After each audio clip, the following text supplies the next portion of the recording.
अंग्रेज अपना लगान और न्यूज़लॉन्ड्री अपना हफ्ता कभी नहीं छोड़ते. Welcome to the second last episode of Hafta for the year 2024.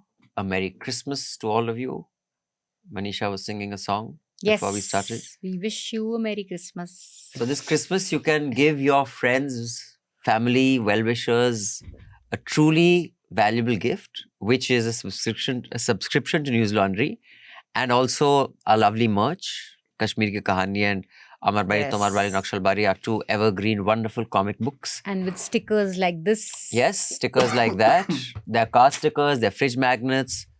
So not only will you be giving a wonderful gift to your friend, family, loved one, you will also be supporting journalism, which is very important and never as important as it is now, because it is all but dying in places where it should have blossomed.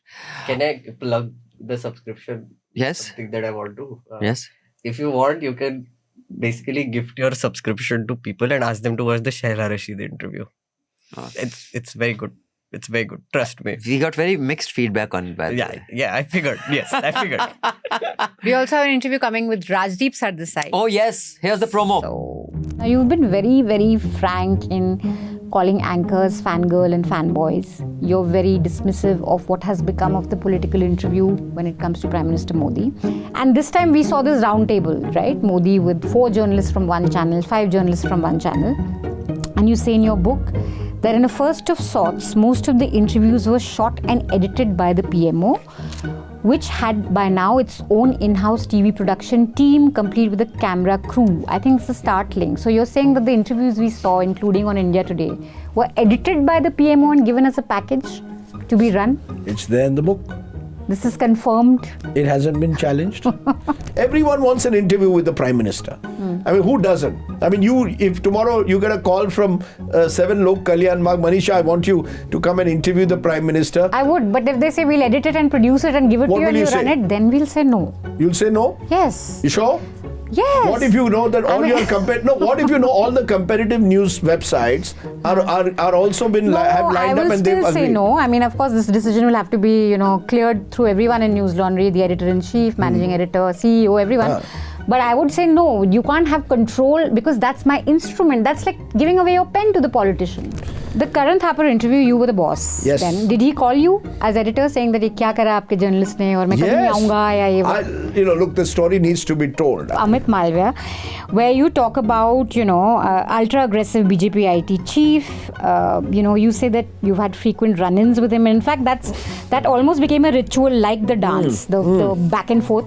Yeah. And you say his nasty personal attacks are standard, but he didn't stop there. He would send offensive WhatsApp messages telling me to retire, threaten to take me down.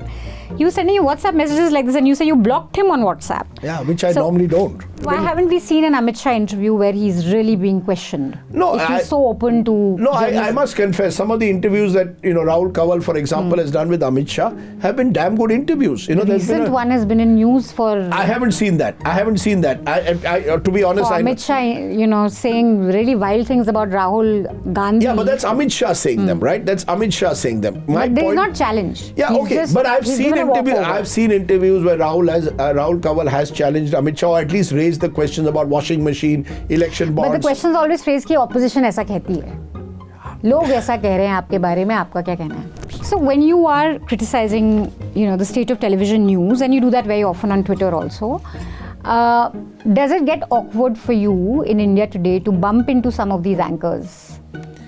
Look, you're very much, you're working in an organization which is full of people like this. No, look, I have to give India Today a lot of credit that they've given me the kind of space they have.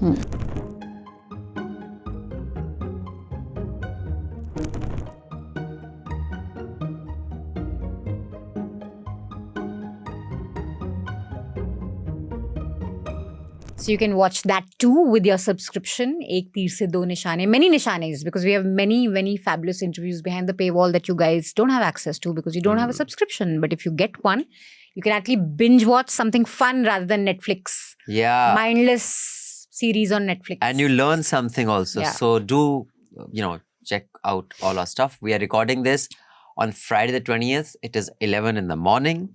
And as you notice in the studio, Raman sir isn't there because Raman was on Charcha this week. So in the studio is our former colleague, friend, and digital media journalist, public policy parliament expert, constitutional geek. He has been an associate editor with us as well. And right now he is a YouTube creator and also has a show, which is this new genre he's created, which is comedy, constitutional expertise, civics class. Civic sense. Yes.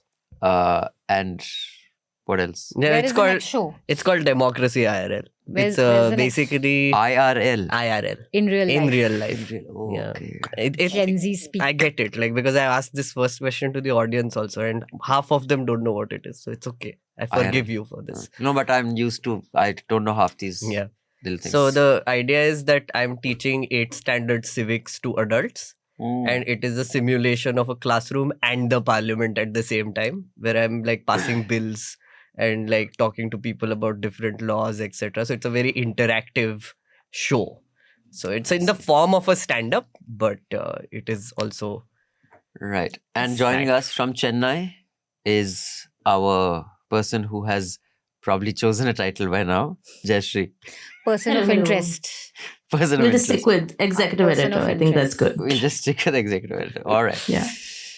So before we get into the headlines and the discussion, I'm really excited about this wonderful report that has been done by Team Newslaundry. The reporter is Sumedha. Aban has painstakingly edited the copy. The first report is there under the able guidance of our wonderful editors Manisha Pande, Raman and Atul. I am extremely proud of that report. I hope you read it. There is a QR code flashing now and then that gives you subscription. This one is outside the paywall, but there may This be one some is, but the outside. rest of them are going to be behind the paywall. So it is very important. It shows how norms are violated, how people are struck off roles. So the free and fair election myth is a little And debatable. we've spent the whole year talking about EVMs, but this story really looks at where the problem lies, which is the voter with list. evidence. Yeah, and unexplained deletions and additions. So, especially if you've been engaged in this conversation about EVMs, kya ho raha hai election ke time, sahi hai, galat hai, this will give you some perspective. And it's very detailed, it's very thorough. We spent 3 months looking into this. We've And done like door-to-door surveys. Yeah, she went to each. We have experts who we've spoken to, also spoken to the Election Commission. So it's a very well done report, and then it's an absolute public, interest, because even the Election Commission has agreed to some of our findings and said that, okay, these are things we need to look into. Yeah, so do check it out. And I just hope more people do such journalism, people with big buildings on subsidized land that was given to them, where they're supposed to be running news networks. I hope they also do some journalism. I have a lot to say to those people, by the way, this week. I'm not going to be polite like I usually am. wow. The gloves are off this week. I was just... When just were the gloves on? They've been on quite a bit. I hardly I don't think curse politeness is something we will accuse you of ever. Exactly. I was wondering. Yeah. anymore. Moving swiftly on. Jayashree, let's get the headlines. Yes, it has been a horribly busy week, especially in Parliament, where the Congress has demanded the resignation of Home Minister Amit Shah for remarks he made on B.R. Ambedkar. They've said he should apologize and publicly and in Parliament. And We'll if discuss that you, obviously in detail. if you want to know what the remarks are, this Here. is what he Yes. said. अभी एक fashion हो गया है आम्बेडकर आम्बेडकर आम्बेडकर आम्बेडकर आम्बेडकर आम्बेडकर इतना नाम अगर भगवान का लेते तो 7 जन्मों तक स्वर्ग मिल जाता. Okay. 2 bills which aim to achieve one nation, one election were introduced in the Lok Sabha on Tuesday. This is after a voting process. A joint parliamentary committee was also announced to discuss it. The BJP is working to send notices to 20 of its party MPs who skipped the session on Tuesday. This includes Nitin Gadkari, Scindia and Giriraj Singh. Modi wasn't there. So he also sent a notice. I have no idea. That's what my question is. So that was great fun. I think Rahul Gandhi also enjoyed wasn't this. there during the introduction. I didn't see him at least. So Next, the BJP has filed a police complaint against Rahul Gandhi. They said he was involved in physical assault and incitement during a scuffle at Parliament. The Congress has flatly denied these allegations. It's filed its own police complaint. And Rahul Gandhi says CCTV footage holds the reality of what happened. Yes. He also said the BJP is trying to distract people from what Amit Shah said on Ambedkar. And a BJP MP has also accused him of threatening her, moving closely towards her Misbehavior, and yeah. making her feel uncomfortable. His the most- bandages have increased. Did you say? Sarangis. Yeah, sarangis. In fact, right now, Somebody's put like from a little square, it becomes like a Yeah. full-on mummy. right now, when you guys had come down, I was upstairs. I was just watching. Shivraj Chauhan has gone to meet RML Hospital. So the bandage has become a full helmet. Exactly. And Yeah. the camera is not showing the guy. It's just showing him posing for the camera. So it's sab theek to hai. Modi ji also called one of the guys who was injured on loudspeaker. We could hear कि सब ध्यान रखना अपना दवाई खाना Yeah. और जल्दी मत आना. Yeah, I don't know. Something. Like, and They put the man in the ICU. Come on, like this is not very. And imagine the amount of people lying outside, not getting a bed. And it all started with the BJP blocking the opposition's way. Yeah, Yes. we'll At the discuss door. this Also, we in- should mention poor Mallikarjun Kharge, who also fell and said his Yeah. knees are hurt. So But he's not in the ICU. Crazy. he's not in the ICU. He just got a chair and then I think a wheelchair. So low stakes.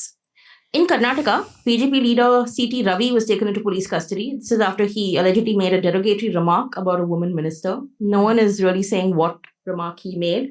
But I will say it was all very dramatic because he's been on Twitter. He says the police picked him up and then drove him around for several hours. Then he took a picture of himself with an injury and he said that the police beat him up. Then the police said, no, we didn't beat him up. They said they were driving and he tried to jump out of the car and he whacked his head on the door. So What? he injured himself. But then it is all... But then he went on to say that they did not provide me with first aid for the longest time. So it is another farce. that And is no one playing. knows what he said. No one is repeating it, but apparently it was very vulgar remarks on her character. She is the Women and Child Development Minister. Oh, okay. So he's been booked for outraging modesty and Mm-hmm. so on and so forth. In Kolkata, after the rape and murder of a trainee doctor at a medical college, bail has now been granted to the college's former principal and the former OC of the jurisdictional police station. They had been arrested for conspiring to cover up the incident. And the victim's parents have moved the Calcutta High Court seeking a fresh investigation. And you saw this news on Zero channels yesterday. Yeah. You know, after debating this for 2 months with all sorts of conspiracies, guessing the number of people who raped the nurse, the doctor, now they're just conveniently forgotten. And now the family doesn't want the CBI to probe. So who do they want the probe from? I guess they're happy with the police probe. The state They're probe. not demanding CBI. But really shameful. Yeah. Yeah. Next, Delhi court has granted 7 days interim bail to Omar Khalid. This is to attend his cousin's wedding and meet his relatives. After 4 years of incarceration. I think he was out before also for some family thing. He got interim bail before, Yeah. Few So he days. gets that for some family occasions, basically. The Union Social Justice Ministry has told Parliament that sewer and septic tank cleaning is occupation-based activity and not caste-based work. It also cited data which shows that SCs, STs and OBCs together account for 92% of these workers. So make what you will of that.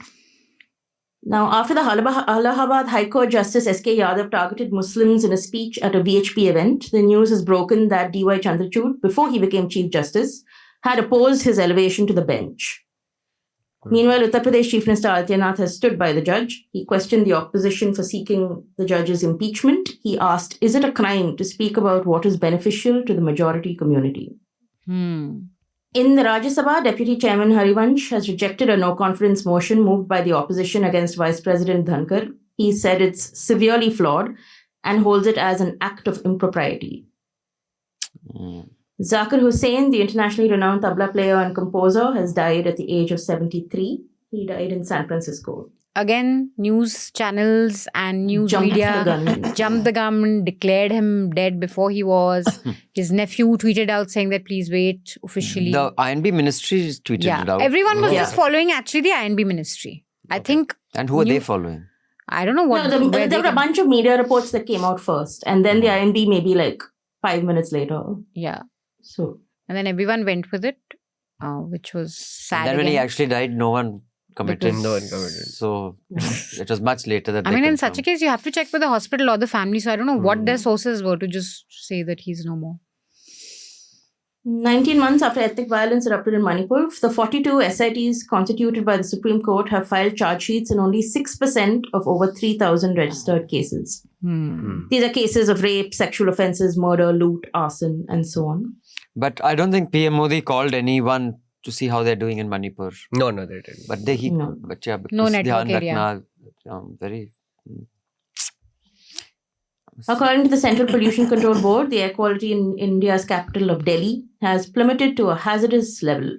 Average AQI is 448 as of 7 a.m. today. No, yesterday. Sorry. I on think even Thursday. Bombay is reeling under pretty bad pollution. Because Yeah, I'm seeing Bombay a lot of also. people tweet this out that it's smog, you can't see the bridge, everything. Bombay is AQI had covered. become very bad, I think week before last also. And the Supreme Court has ordered states falling in the NCR to constitute teams to ensure strict compliance with anti-pollution measures under Stage 4 of the GRAP. And those are the headlines.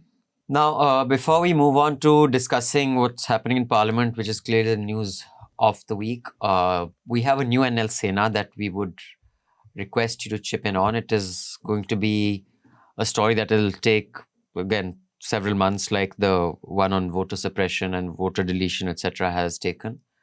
It is called the Hindu Rashtra Project, away from the completely useless eyes of legacy traditional media. There are things happening at the ground which should be disturbing to a country that boasts of its diversity, etc. Villages and government buildings in Gujarat declare themselves as Hindu Rashtra. A school in Madhya Pradesh fires Muslim teacher after communal clash. Signboards in Uttarakhand call for boycotting all non-Hindus. New groups fueled by Hindu nationalism aim to merge state and religion. Who are the influential people who are driving this agenda? What are the networks and resources that are being utilized? How is this actually reshaping social dynamics? We've seen what it's doing to politics. So we will have 3 reporters and probably 2 producers who will be traveling to at least 4 states, if not more. So this is going to be taking months. And no matter what you think about journalism, because of the way you see it on television, it's not just 1 hour of shouting, this one said this, that one said this. We go on the ground and report. It takes time, effort, resources, and huge risk. This cannot be done without your support. We do not take ads from either the UP government is just flooding every network with ads these days because of the Kumbh coming up. Kejriwal's ads have vanished because I think the LG now has to sign off. Oh, I was wondering why aren't there many So there are no Kejriwal ads? But there are ads of the Maharashtra government. Of course, Modi ji's ads are everywhere. But surprise, you find none here. Neither do you find that lovely mauve colored, I don't know what colors of the Adani logo that you find everywhere else. Because we depend on you. The QR code has been flashing, as I've been saying this all along. Do support our NL Sena, support our journalists, our reporters, our editors, our producers, so that we can continue to do public interest journalism without having to kiss anyone's ass, which is how we like to do journalism. On that note, let's start with our constitutional and parliament matters expert. Parliamentary Affairs Minister. Parliamentary Affairs panelist. Yes. You're a PAF. Yeah. No, PAN. No, PAP. PAP. Sorry. So we'll get to the conflict later of the fight that happened. The WWE version of Parliament will come to later. But first, let's go to even WWE is way more believable than what we are seeing. What happened, yeah. The bill that was introduced, just tell us, did you attend Parliament that day? I mean, attend matlab. No, I know you're not a parliamentarian, but did you go there? Why would I go there? I just thought maybe because you are such a parliament expert, you've got some season pass or something. Of course. No, I don't. I wish I did, but no. Also, like, जाके भी क्या करेंगे वहाँ पे कुछ दिखेगा नहीं. I was watching the proceedings. तू भी यार जब दंगा चला तू भी पेल दे 2-3 यहाँ वहाँ. By the way, did you see on Sunset TV now, on the YouTube channel also, there are multiple live streams simultaneously going on. One is the floor language one, which is the original language. And then there are English, Bengali, Marathi translations. Oh, nice. So that used to happen only in Parliament, by the way. So if you wear a headphone, you could change the language and you could hear it. Yeah. Now everyone can hear it. So that's nice. Yeah, it's nice, but it is extremely sad. Like The just boring. translations? Like it's so like, as it drably someone is Is it sitting AI there. or is it No, it's a human who is doing it. But AI should be able to do it now, right? I Real time? doubt if In it's so like many real time. languages. Also, I Real-time wouldn't language. trust it if an AI did it. I wouldn't Correct. trust it. That's true. It'll make up shit and like you never know. Anyway, I watched the proceedings. Yeah, though. so what happened with the bill? It has gone to a joint parliamentary committee. We are going to be discussing the One Nation, One Election bill, which this government has been pushing. A committee that was I mean, I don't know what studies they did, headed by a former president, no less, which our interview with Mr. Qureshi, the former election commissioner, chief election commissioner, was quite, I'd say, disappointed that someone, a former president, agreed to head such a panel. It was introduced, a joint parliamentary committee has been formed to tell us who they are. And now what? So it came out of nowhere, honestly, like this bill particularly, because we knew that it would come. Like the report was out, the cabinet approved the report and all the things, but honestly, I wasn't expecting a bill so soon. They, like, while the 75 years of constitution was being discussed in both Lok Sabha and Rajya Sabha, suddenly like a supplementary list of business comes on Friday and says that Monday is when this bill will be introduced. Again, the bill was not circulated, so I was running pillar to post trying to find out what it is. Because it said Constitutional 129th Amendment. So I found it finally. It was One Nation, One Election. So on Monday, but weirdly enough, like in the morning, I saw the list again, it was gone. Then on Tuesday, it came back. Someone told me that Amit Shah wasn't present. He was somewhere else. That's why they had to postpone it. So on Tuesday, they introduced it. There were like some objections from a bunch of MPs with one primary thing, that it is violating the basic structure of the constitution. So it shouldn't be allowed to be introduced also. Oh, I see. Okay. Yeah. And so there were like objections. Om Birla let all of them speak, which is very rare, honestly. Right. Like, I mean, looking at all the things that are going on. And then finally, the Parliamentary Affairs Minister and everyone said that, listen, we are going to send it to a JPC. Even Pradhan Mantri wants it in a JPC for wider A consultation. JPC is Joint Parliamentary Committee, which has members from across Lok parties. Sabha and Rajya Sabha And both. across parties, Yeah, not and just across heading parties. So, wait, who is heading it right now? I mean, I know the members. So there is Priyanka Gandhi and a bunch of 21 members. have been Anurag picked. Thakur, Okay. Priyanka Anurag Thakur, Gandhi, Priyanka Gandhi. Bansuri Swaraj is there. Yes. So a joint parliamentary committee, like Parliament is full of committees which different bills go to, and then they give the recommendations, but it's not binding on the government or anything. No, but the Also, good this is thing- 2 bills, right? Not Yeah, 2 bills. 2 not bills. a bill. Yeah, so 2 bills. One is for the amendments to the constitution, and the other is to the assemblies, union territories ke liye, essentially. It's the same thing, honestly. They're just saying the same thing, just on different levels. So when the bill, as you said, is sent to the joint parliamentary committee, the advantage I see here is that consensus building is possible then. Which is like, oh, सब party के लोग थे वो committee में, सबने देखा, सबने report दिया, which means that they can go to their parties and say कि okay, so we have considered it, we have suggested amendments, and if the amendments are accepted according to what the committee says, then the consensus building is easier. Which is how Parliament should function. Yeah. This is how it was envisaged. And But this bill, what is interesting about this particular one is that it will need 2/3 majority in both houses, which the BJP doesn't have. and So it also needs- states. And also states, 50% ratification by states, right? So it needs this consensus. That means sort 50% of of states also Yeah. have to say yes. yeah, And 2/3. 2/3 majority. So it's kind of similar to what happened with the Waqf board. The bill that they presented, they immediately sent to a JPC because Chandrababu Naidu was not in favor of Favor it, of and it, Nitish yeah. Kumar was also like, Even the Hawa. Bihar allies Yeah, were not exactly. really happy with. so now if you see what happened, so they formed the JPC, they were supposed to submit the report in the beginning of the session right now. They didn't. They postponed it to the budget session. Last day of the budget session. So वो अब चलता रहेगा JPC जब तक consensus नहीं बनता. So Also, they can say, see, we are trying. Yeah, as we a are trying. political Do we thing. have data on how effective JPCs have been? Because I remember at least in the last Lok Sabha, there was some data out that they hardly met. Yeah. They Yeah. led to nothing. There So- were no discussions. So the difference between last Lok Sabha and this Lok Sabha obviously is that they don't have majority. Brute majority. So they're being forced to talk to the opposition, honestly. And one of the ways to formally do it in a good way is to do it through committees.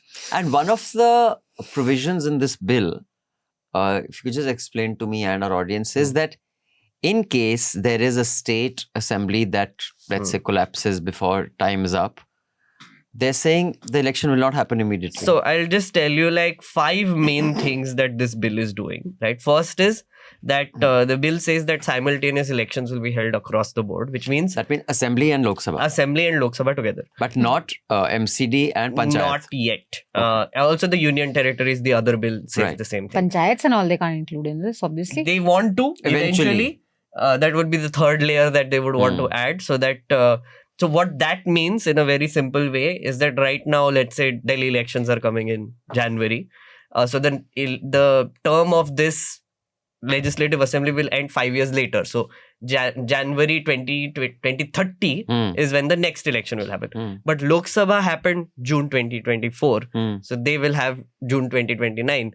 So they want to sync all of them together. Right. So all the assemblies will have the elections together with the Lok Sabha. That is the one nation, one election concept. The second is that the president will declare a date which will be called an appointment date from where the cycle will start. And that will be like a 5-year date. So that can't be moved. So essentially, let's say like in 2029, they declare that, and I predict they will do it in November. And because they're obsessed with the US elections, I feel like. So let's say they do it in November 1st is the date when they declare as appointment date. So all elections have to be held on that date, regardless of which government has fallen, not fallen, kaun-sa assembly Even kab if chal raha hai. you're 1 year old 1 in year, your term. 2 weeks, doesn't matter.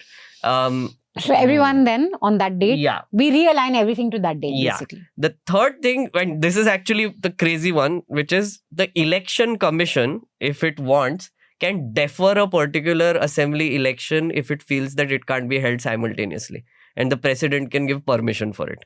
Which means that even though simultaneous elections bol diya hai, if the election commission, let's say, goes to the president and says, oh, actually Uttar Pradesh mein we want to hold it 3 months later. So the president can allow that. It's a provision. It's an exception. I don't know why they added this. It's really bizarre. And given the election there have to be commission, reasons for it though. It has to be some exceptional circumstances like a flood. Exactly. But then exceptional circumstances, if you look at like ordinance passing and everything, that doesn't matter anyway. The fourth thing is what you said. So let's say, abhi Delhi ka election hua, let's say simultaneously ho gaya, right? And let's say Kejriwal ka party gir gaya, or like they don't exist anymore. So they will hold a midterm election whenever the assembly falls. And the period of that midterm, the assembly, term of that assembly is only till will the be next. the expiry period, which means that the remaining term is only when you will get the new government. You don't get a 5-year. Yeah, you won't get a 5-year thing. So in a way, what also will happen is that let's say like abhi jo Maharashtra mein hua, like Shiv Sena, they stole MPs or whatever.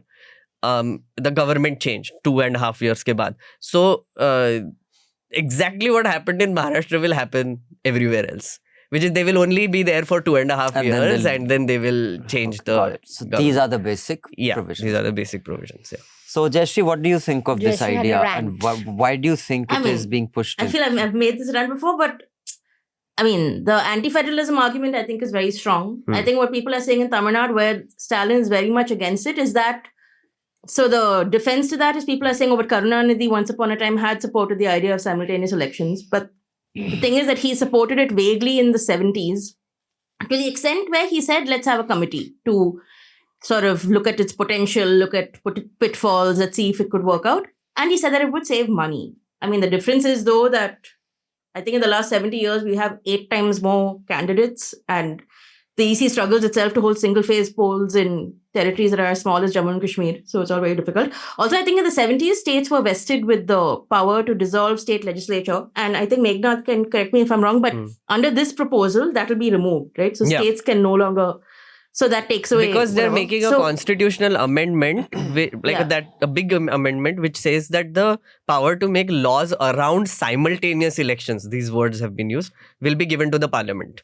So they will be the ones who will be making laws around simultaneous elections, which will apply to assemblies as well and union territories.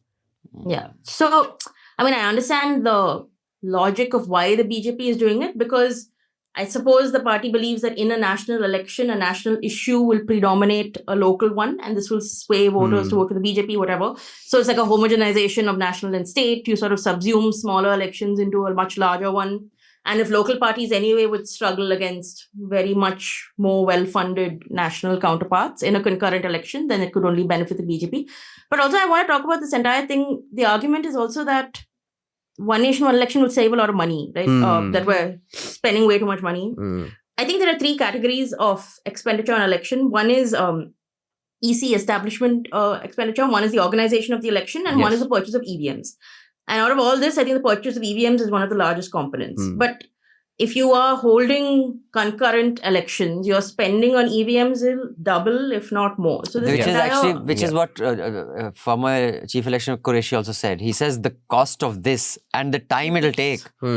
I don't know what they're thinking. Because you'll have to obviously you have to almost triple the number of EVMs to hold a simultaneous elections currently. So now the estimates say that the expenditure on the 2029 general elections was some 6,000 crore, not 60,000. 6,000. So election commission ka 6,000 crore. But sorry, you were also saying there are other things, for example, spendings by political parties, right? That will far outweigh anything that the election commission is spending, right? Yeah, see, also what the budget for an election, when you compare it to entire expenditure on a year, it's only some 1% or 0.9% or something. So, I mean, yes, it's a lot of money, but is it that much money where you will be saving a lot by... But it's a great argument. You tell people that we're saving a lot of money, it sounds fantastic. But it's not actually according the case. to BJP's calculations, I think now... I was just saying, according to some calculations, it will increase GDP by 1.5%. Oh God, that is another random... These kind of costs, these are just everything. Which is, but then 1.5 anyway you should get, anyway. You don't need to do elections, old elections. And also I do not agree...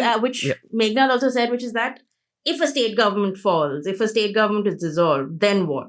How does it work? In what way does this logistical efficiency of that make any sense? So, I mean, Manisha, you have some views on this? So, I think, in terms of organizing this, I think it'll be a mammoth task, and that we'll incur a lot more expenditure. So, and it'll be very complicated, I think, especially if they're planning to add panchayat to it. Yeah. That'll just make it a very extensive exercise. My problem with elections today, and we've discussed this before also, is that frequent elections, because of frequent elections, we lose focus on governance. But that is a problem of public discourse and media. It's not a problem of when you're holding elections and how you're holding elections. It's true that because, and I think this is especially so after 2014, with Modi and Amit Shah making every election such a high stakes game, even a state election, you've had Prime Minister do 16 rallies, 20 road shows. So Delhi election, So there is I agree there's a problem with this the country being in a constant election cycle where we're constantly obsessed with who's winning, who's losing, what's the strategy, kisne kisko kya kaha, and we're not talking about governance. But that's not a problem of how elections are done. It's a problem of politics, political discourse and media discourse. So you can very well fix that and continue with what you have right now. I don't think, though, that having simultaneous elections will benefit the BJP, that people will get confused in states and they'll vote for them. I do think that people have very clear ideas of when they're voting for state and central elections. And we see that through election patterns, Haryana, Maharashtra, Delhi. So there, I don't think it will benefit them in any way. If they're thinking it will, I don't think it will. Because I think people are very clear when they go to vote.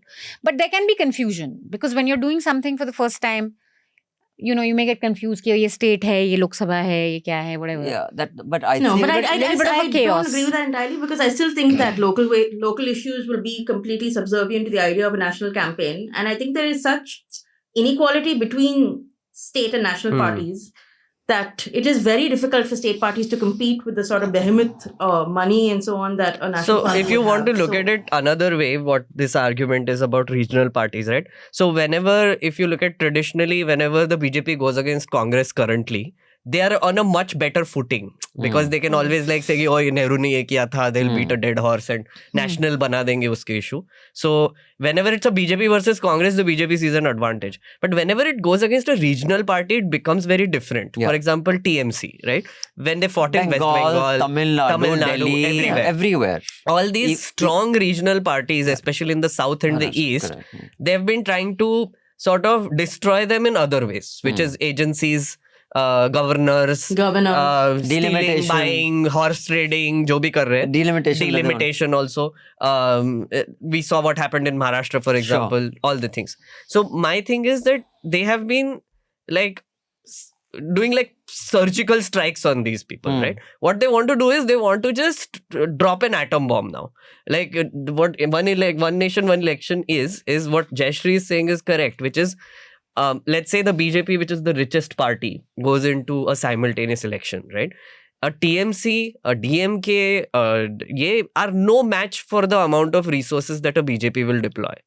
And these are resources that they will collect over a period of 4 years.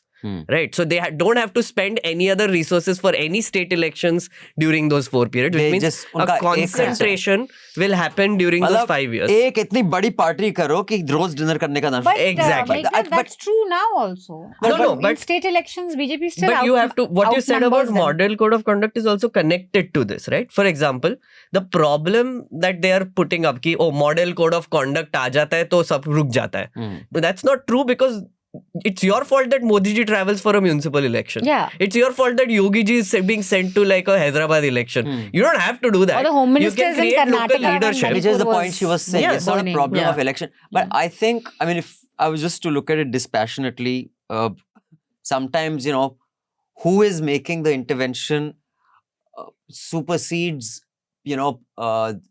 the intervention that is being made. Of it. Of course. For example, I mean, that's one of my recommendations. I'm reading this book. I'm halfway through and I highly recommend it. Rujir Sharma's, What Went Wrong with Capitalism. Yeah. Phenomenal book. Yeah.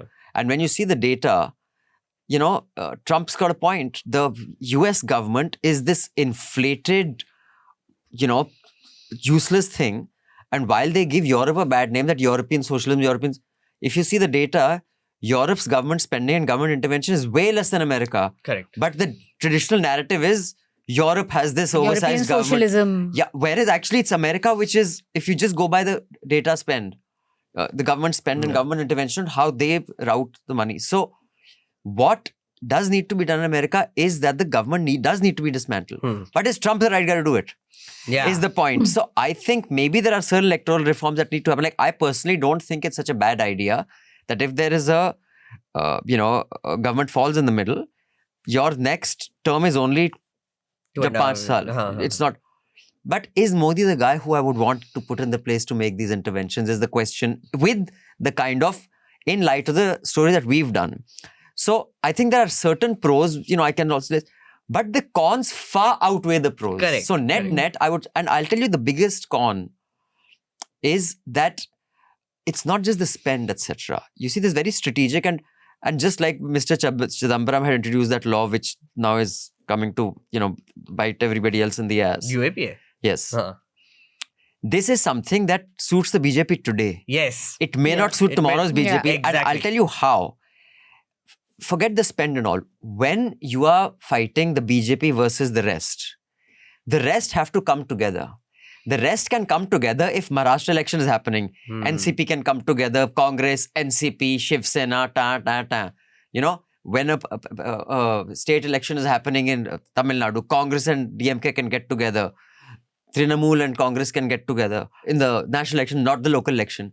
For every state, the local alliance is very different from the national alliance.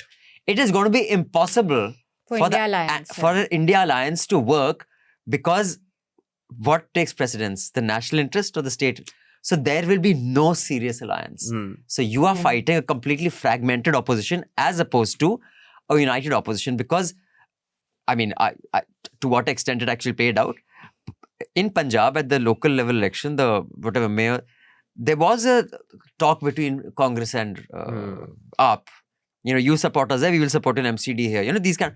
But if there is a national and state election happening at the same time, there's no way anyone's going to talk to each other. Alliances nahi honge, and also so whoever is the dominant party gets the advantage. Now, if Congress becomes the dominant party, BJP's alliances will fall apart. You think Shinde will ally with BJP if national and state is happening at the same time? That's the nuance, I think, that is very important, right? Which is like, this is a bill that supports national parties, not regional, right? So if you look at Congress or if you look at BJP, whoever it is, today BJP is there, tomorrow there will be Congress, so Congress will take advantage of the same thing, right?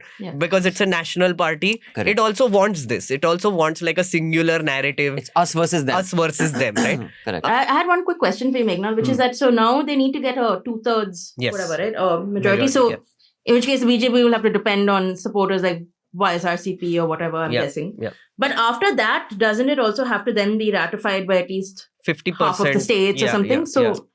That is possibly where it'll so entirely stop. Also, right? no, Because what but are if the you chances think of- about it, now I don't know, it will be a little wild scenario if you think about it, that I have a theory of what is going to happen.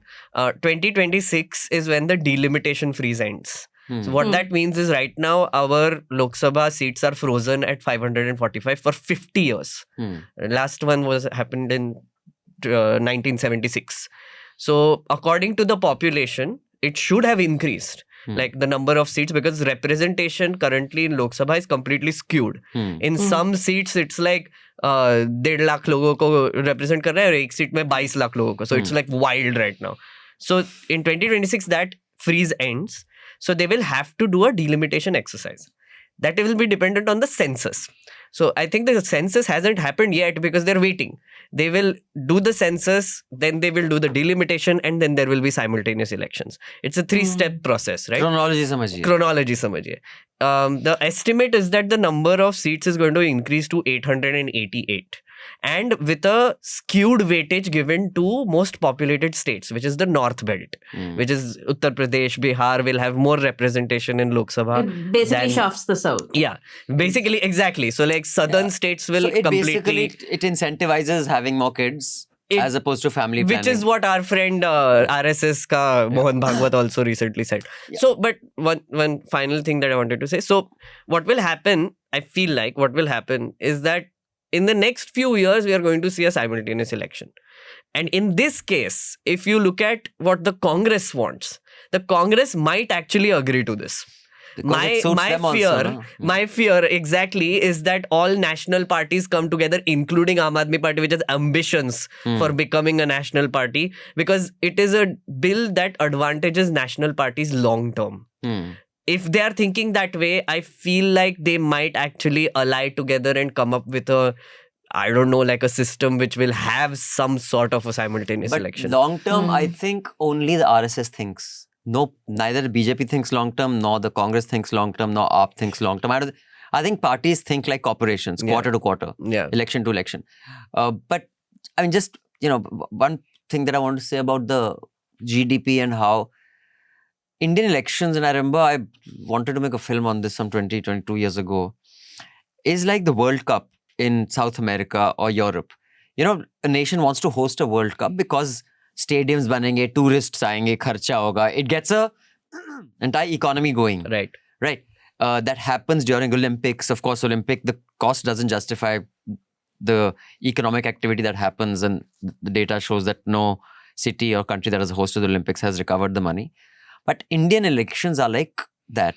Stages are made, fabricators are commissioned, posters are commissioned, graphic artists are commissioned, people out of work are commissioned to attend rallies or post shit on Twitter.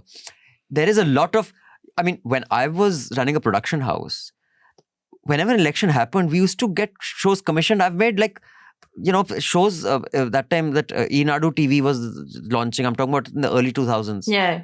Dude, during election is when we used to make money. Exactly. So a lot of, during elections, I don't know how it is now, because now people shoot with this phone. But back when we used to use those digicams and all, during elections, if you wanted to make your own film, you never made it during election. You will not get a cameraman, you will not get an editor, you will not get assistants, you will not get equipment, because it was all being used.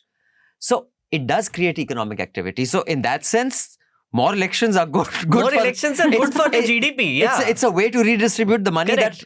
That jab tak election nahi ho rahe, it's lying in PM CARES fund, it is lying in trunks, it is lying here, it is lying there. During elections, it will be recovered, it will be spent, and it'll get back into the... You see, here's the thing, like even because, like you were talking about who, like someone should do journalism like you did, like which is like going to house, whatever. I feel like because state elections happen separately is why Anjana Om Kashyap has to pick up a helicopter and go to states and actually go to the ground. Right? My thing is that if there is a simultaneous election, Anjana Om Kashyap will not be able to travel everywhere. Right? All these people who are putting some effort to actually go to the ground and take bites will be just like, "Arey yaar, itna bada national election hai, bas Modi ji pe hi concentrate karte hain." That sounds like a challenge. Ek bada sa stage laga do in Banaras, get 100 people to attend.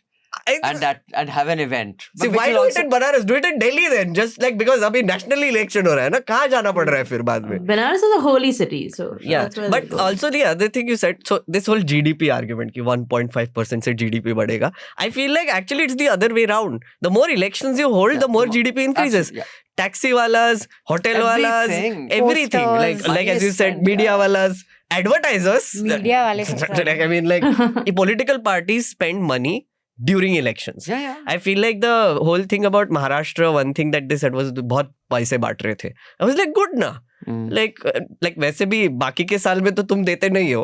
तो like at least election के पहले तो you are distributing money to people. At least कुछ तो economic activity दे रहे हो. Yeah, it's like a World Cup, yeah. But I don't know how serious the government is really about one nation, one election. I also feel like this is happening just to kind of, because it's not going to happen. They simply don't have the majority. I for don't. it. I honestly. I feel like this we is don't just know, though. something We don't know. keep you busy Yeah. with. I mean, don't know if given it's- that we already know that something like demonetization has happened in this country, I have no confidence कि ये Yeah. क्या करेंगे. But you can't have Emergency declare कर देंगे और pass कर देंगे. Why नहीं, वो not? तो फिर extreme ही हो गया. Final question though, which is that I'm seeing all those headlines on the 20 BJP MPs who didn't show up for it. Isn't it that a lot of times BJP MPs don't turn up because they have, official engagements or whatever? Yeah, So is it many actually times. shocking that 20 of them were not there? I guess if a notice is issued, then it is serious. But otherwise, So, yeah, you're right. Sometimes There was news that a 3-line whip was issued to be present during these days. Yeah. Like, so then clearly they are in violation.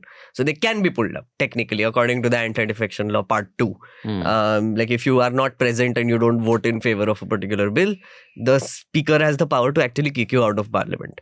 So at least on a party level, you can, as a whip, you can pull up the people and ask you, why weren't you there? So if you give like a legit reason, like, oh, I was sick, I was in the hospital. I had loose motion, sir. Whatever Sir, it is. why weren't you there, sir? They can ask Mr. Modi, why wasn't he there? I mean, that's the thing, right? Gadkari कहते पहले उसको notice दे के आओ जिसने देश के नाम पे ये लिख दिया है फिर मेरे भाई तुम जिस पेपर पे बोल के sign And weirdly enough, so they had said that Monday को आएगा. Monday का whip था. Monday को आया नहीं. So technically, I don't know if Tuesday का whip था या नहीं. They might have other engagements on Tuesday. They would have not attended. It's common though. Like, I mean, MP is not showing It's up. not that unusual. So now Yeah. we will move on to the next issue we'll be discussing today, which is also got to do with Parliament. Everybody was kung fu fighting. Those guys are fast as lightning. In fact, it was a little bit frightening. But Sarangi ji fell with expert timing. Oh. So the question is, why was everybody kung fu fighting? This is why I subscribe to this channel. Metrics. This is exactly why I do it. And like Neo. And like so crazy. And like Modi was like Neo. And Mr. And Smith. see, Rahul is the last person you'd expect. And it should The way they've made it Please, sound like Manisha, you didn't see him for- doing all those. no, 100 कि वो push-ups. Rahul आ गए Yes. उन्होंने दबंगई Oh करी my बंदे God. हैं धक्का मारा The bung. Okay, but before we do what murderous assault Yeah, murderous assault. before we get to the very amateur, melodramatic, cringe performances of the politicians, I'd first like to request all of you again to subscribe to Newslaundry.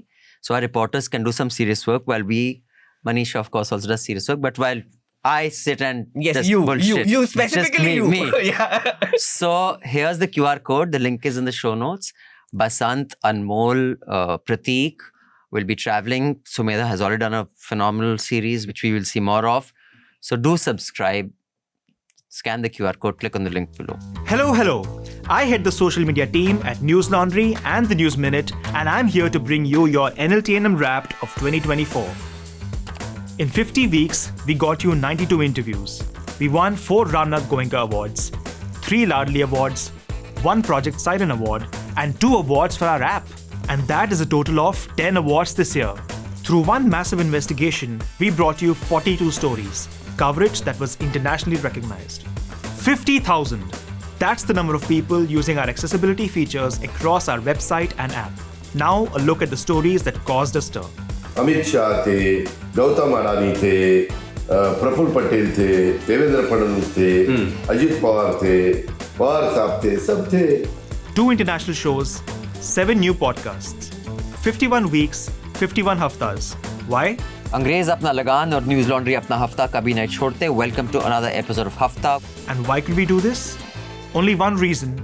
You. And we want to do more. Help us do this by subscribing and paying to keep news free. Scan the QR code to subscribe. And remember, one subscription is all it takes. Now, I'm sure many of you watching or listening are also journalists. And I do this because that's a very loose term these days. Some people even call me a journalist, but anyway, when I say I'm not a journalist, pakad liya. Abhe main nahi bola, I'm not a journalist. Anyway. So, some of you kiss your children by and say, "Aaj kahan ja rahe ho, papa / mummy / chacha / hum journalism karne ja rahe hain." Or some of you tell your parents, "Oh, kiss you, mom, dad, uncle, auntie. I'm going to journalism." Then when they watch you on TV and you come back, do you face them like with a straight face? Do you feel any shame? Do you feel any guilt? Is that why you're so afraid to come on panels or platforms like when we used to do Media Rumble? No anchor wants to take questions because you guys are losers, man. The farce that played out in Parliament and with a straight face, you sit on prime time and without the slightest bit of irony and say, is this the shit that I am paid to sit in the studio and cover? And all you guys sitting in positions of editor-in-chief and CEOs of these networks, are you guys like losers of like what magnitude? That's my rant. So, on that note, whose performance did you enjoy most? No, because I think Lapata Ladies should not have been the film that should have been sent. It should have been sent. I will not. No, I wanted to add to your rant because honestly, one of the things that I've been really, struggling with was that I have been following this one nation, one election thing. I spent like 3 days reading the bill, trying to understand consequences, calling experts, figuring out kya ho raha hai, like whatever, on my own. Like one person channel, I did like one video, I'm going to do streams, I'm going to do more videos, etc. मेरा question यही है कि तुम ये एक Chomu like WWE match चल रहा है पार्लियामेंट में, उसके पीछे पड़े हुए हो. राहुल गांधी ने व्हाइट टी शर्ट को ब्लू कर दिया, उस पे 1000 कमेंट्री कर रहे हो.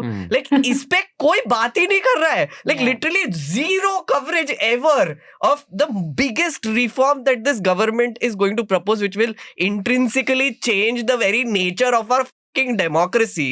लाइक फेडरलिज्म मार दे रहे हो, यूनियन का मर्डर हो रहा है और तुम लोग बोल रहे हो कि अरे देखो वो आदमी गिर गया वहां पे, उसका बैंडेज का साइज देखो, इसने टी शर्ट का कलर बदल दिया. There was this one ridiculous shit show that happened, which is Priyanka Gandhi, all these people are standing in front of the parliament holding Baba Saheb Ambedkar ka photos, right? BJP ka handle, what it does is it takes that photo, changes all the pictures to George Soros and ऊपर लिखते हैं we love Soros, right? And posts it officially. उस पे debate चल रहा है. My God. I was like, what the actual is going on? Like, seriously, are you एक तो Baba Saheb Ambedkar was on that photo and now it's Soros. उसके बारे में कोई नहीं बात कर रहा है कि you had the gall to do that, right? And you are also like on doubling up and saying कि oh ये लोग insult करते हैं बाबा साहेब अम्बेडकर का. I'm like कि what the fuck are you saying? And the Twitter that are like shameful parliament assault. Yet people are not realizing how low parliament has stooped because media has stooped even low. Everyone looks better compared to you guys. Yeah. I mean the losers on air. You guys are just the pits here. Some of you I've known in the past. NDTV, I've known some of you guys. I mean, do you not cringe when you watch the shit you guys are putting out? I mean, you don't go back and say, is this what we signed up for? Manisha, Jayashree, please, what did you make of it? Whose performance did you like the most? Firstly, I was so confused what was happening because I tuned in only in the evening to read these खून खराबा, sir फोड़ दिया, राहुल ने पेल दिया. Rahul, मतलब कुछ भी. पेल दिया. I know, I saw everything that. was, and I was like, what really happened? And then, I mean, actually nothing happened. There's just one clip of like a really crowded, local scene kind of a thing where there's the BJP guys and the opposition and they're just screaming. And that itself is so shameful. Yeah. Just that video to see all parliamentarians just huddled like this, just screaming at each other, pushing at each other.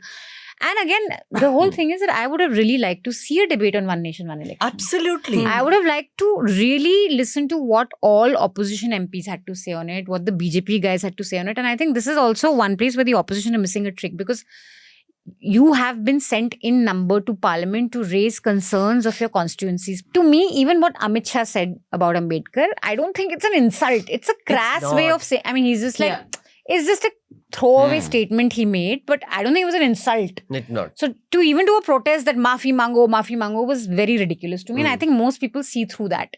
There is no reason for any of you to be doing this protest on Ambedkar. And also, like, because I mean, if you look at like Ambedkar's life itself, right? So the main argument that they had was that Amit Shah insulted Ambedkar, right? And then Congress insulted him 50 years ago. So then he responds with a press conference saying that Congress has basically been insulting him forever.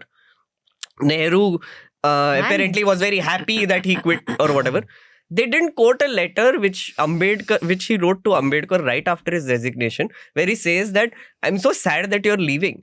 I mean, I will try my best to pass the Hindu Code bill, which is why he resigned, by the way. Amit Shah didn't mention that. Did you see the PM speech on Saturday? Yeah. Yes. I mean, if that is the caliber of your PM's understanding of history, Home Minister, to what do you expect? Yeah. It's like 2 ghante ka speech tha, by the way. Like Parliament. Saturday wala. Saturday wala. I saw. My God, it was painful.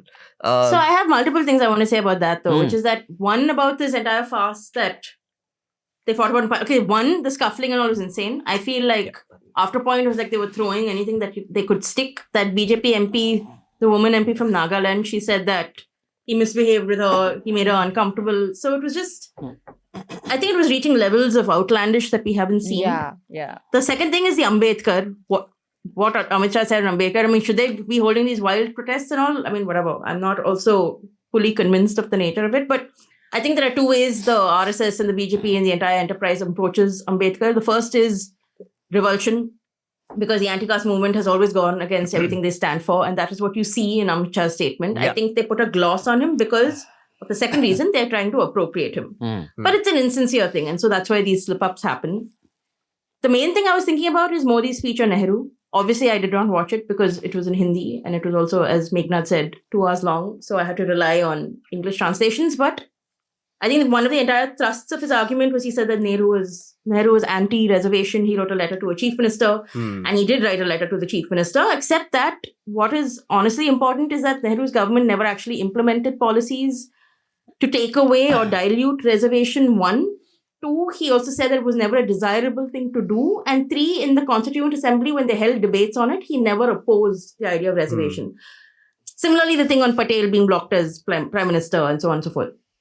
So one thing I wonder about, though, which I would like you guys to also tell me is, how should Parliament respond if a Prime Minister is placing falsehoods on record? Like, should there not be a consequence? If you lie on the stand, is there not a consequence? Would that not apply in the Lok Sabha and the Rajya Sabha, which is supposedly most sacred of democratic spaces?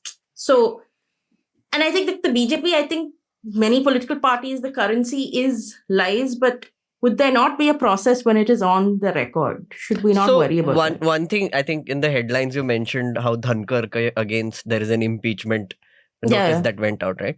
So one of the reasons that the opposition has been saying Dhankar is being partisan was very on display on the debate on the 75 years also. Khadge was speaking, right? And Khadge's whole speech in Rajya Sabha was about how they don't believe in the constitution, they believe in the Manusmriti, right? Now the man has the copy of the Manusmriti, which he's like pura fold, matlab ye paper वगैरह डाल के रखा है उसमें. He's referring to it and quoting. Dhankar stopped him and said, you have to authenticate this, you have to lay this on the table. I mean, and Khadge is like, should I just place the book there? Will you read it now? And he's like, no, copy bhej dena mere ko. And he's like, I'll buy one and send it to you. I'm like, yeah, tum Prime Minister ke saath kyun nahi karte? Like, ever, Dhankar or Om Birla never interrupt the Prime Minister even with these falsehoods, right? Authenticate it. For example, Amit Shah quoted a letter which some B.N. Roy had written to Nehru saying that it is sad that Ambedkar is leaving and he's resigning. And Nehru responded to him saying that it's okay, like if he's leaving or whatever. Now, in a normal situation, I would want a speaker to say, acha, ye letter please lay it on the table so that everybody can read it and everybody can also authenticate this. Because immediately after that line is when he explains why he's leaving. कि Hindu code bill pay थोड़े differences है या whatever उस पे coat नहीं किया है वही लेटर में. And also parallelly, if you want, you can just have a letter between Nehru and Ambedkar which they had written to each other. what I think is unfortunately happening in Parliament right now is we are in this situation where we are living in the time of snackable content. Right? Ye sab snackable issues hai. Which is like, it's so easy to outrage by taking one sentence out of a letter which was written in freaking 1950s and then like turn it into like an issue while not understanding the nuances behind it.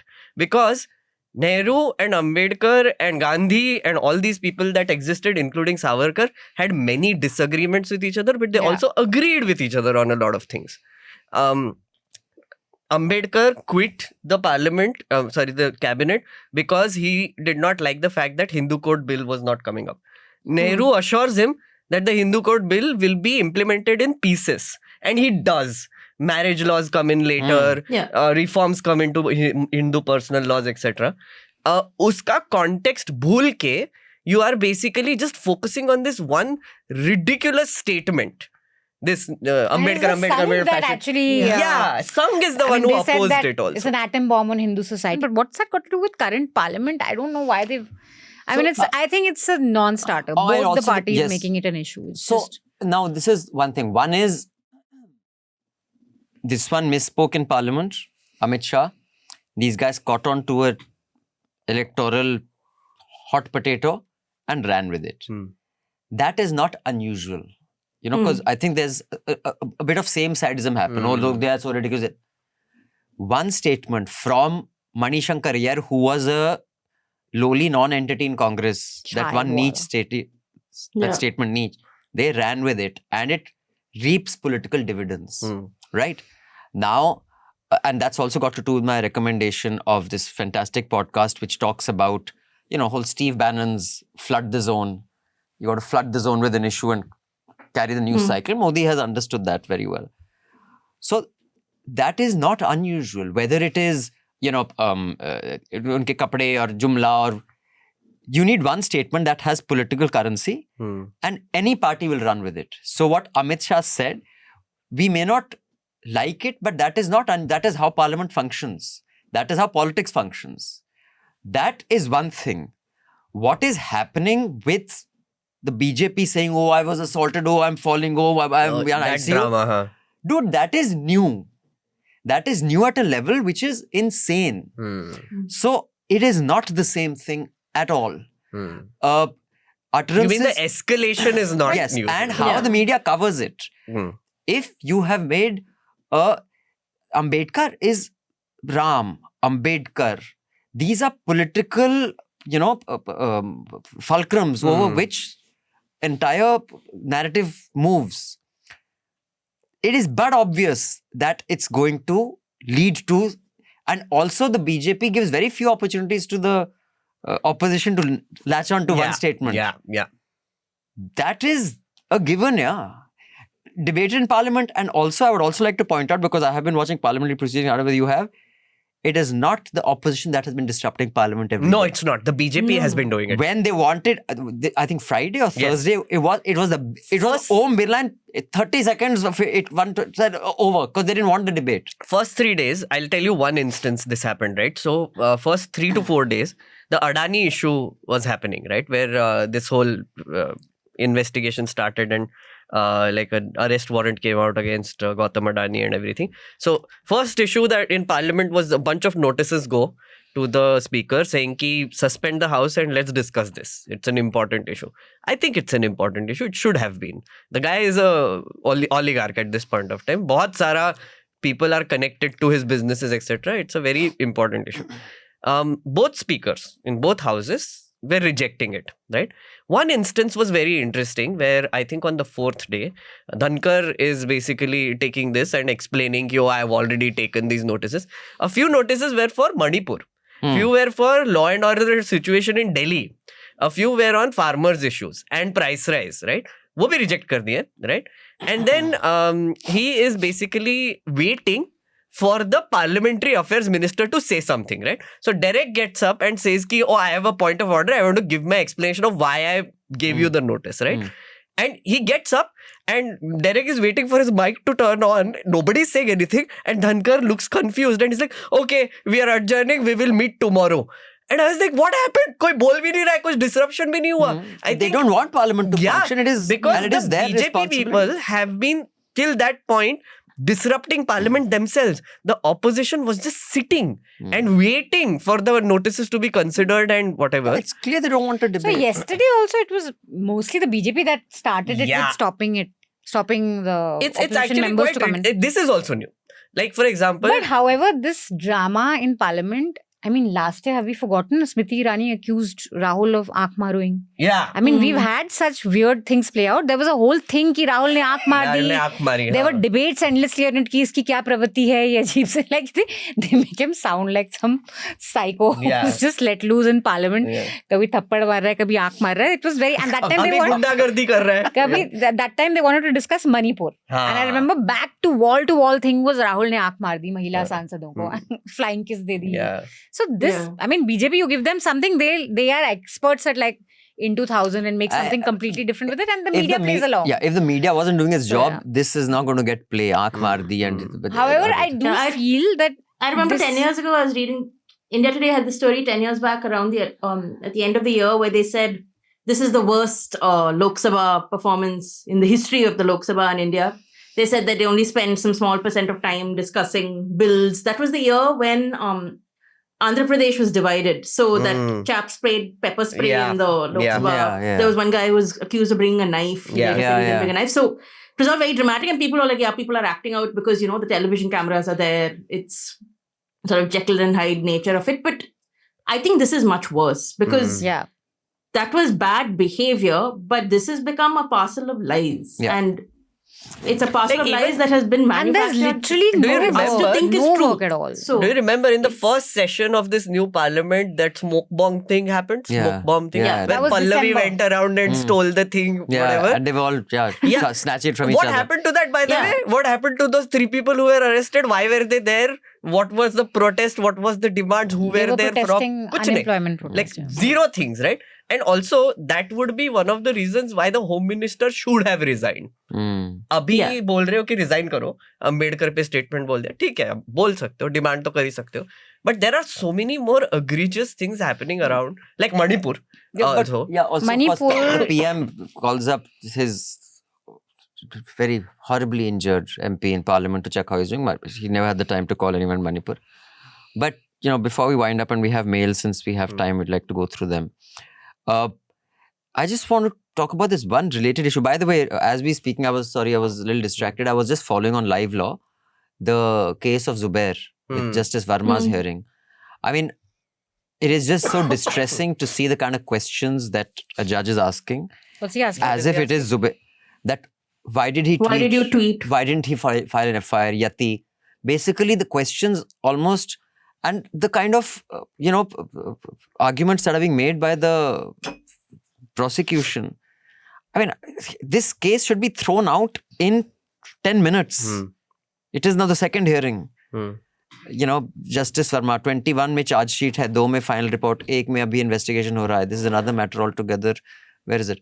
The FIR says Zubair didn't stop after the 4th. He can tweet as much as he wants about Yati. I mean, how can a judge ask him why is he tweeting? It's his right. Yeah. I mean, it is just bizarre what is happening in our country. But, on a related point, the law and order in Delhi, we all have observed it is going down the tube. People are pulling out guns everywhere. And the police has zero respect in Delhi right now. And that is directly to do with the rising crime that one sees in Delhi. Like, dhadalle se log kar rahe hain. And the morale of the police, and I'm talking after having spoken to people in the police force, is so low. They have to deal with these guys coming, attempt to murder file karo, Rahul ke khilaf. Dude, if this is what they are reduced to, that they are just, people laugh at them. Yeah. People laugh at the Delhi police. And Delhi police has any bloody auqat. If this is what they're doing, those guys themselves, their morale is so low. That what are we going to do? Who are we going to arrest? What action can we take? I mean, I've told this story several times in Hafta. When I was pulled up for speeding, when I was going for football at 6:30 in the morning, that bloody road is empty, man. Of course, from 50, I went to 55. The guy stopped me. Of course, he was there so early in the morning. I don't know why he was there from last night. So I was like, okay. I said, by the way, what did you guys do about Andheriya Mode. You know, when those kawadiyas had started smashing. I said, I believe there were about 8-10 cops around. He looks at me and says, Sir, क्यों मजाक उड़ा रहे हैं हमारा? हम क्या कर सकते हैं? And the guy's face fell. Yeah. You could have said, buddy, you guys are standing around, those guys. And this is why this morale goes down, and this is why policing in Delhi cannot happen.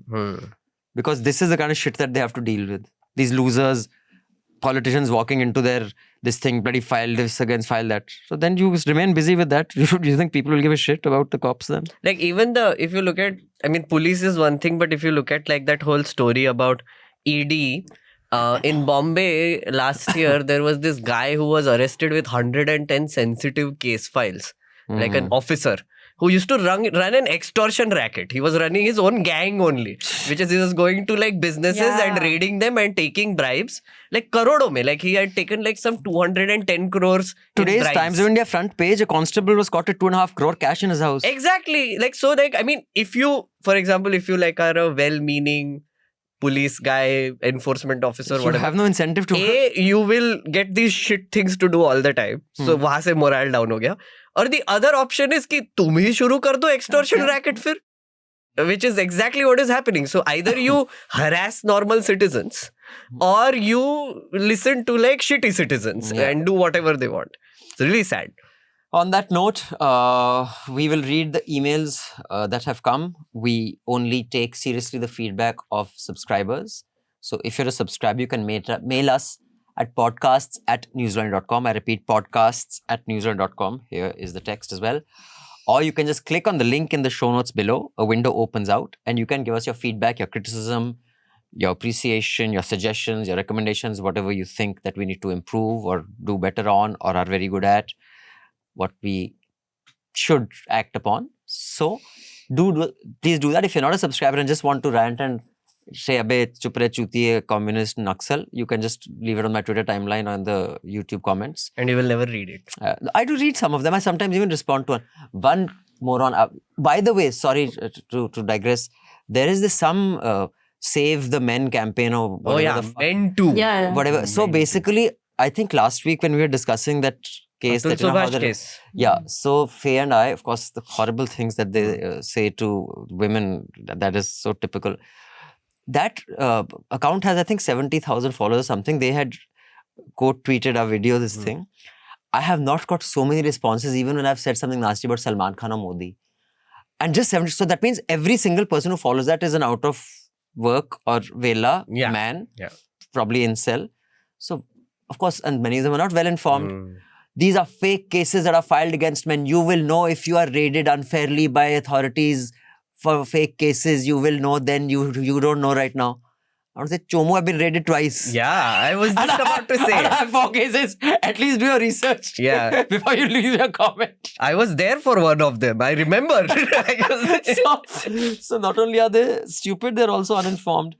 But, you know, so yeah, you can leave the abuse on Twitter.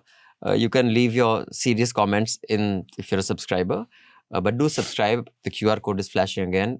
Our reporters want to do on-ground reporting, so do support them. So, Manisha and Jayashree, can you please read the emails? Yeah.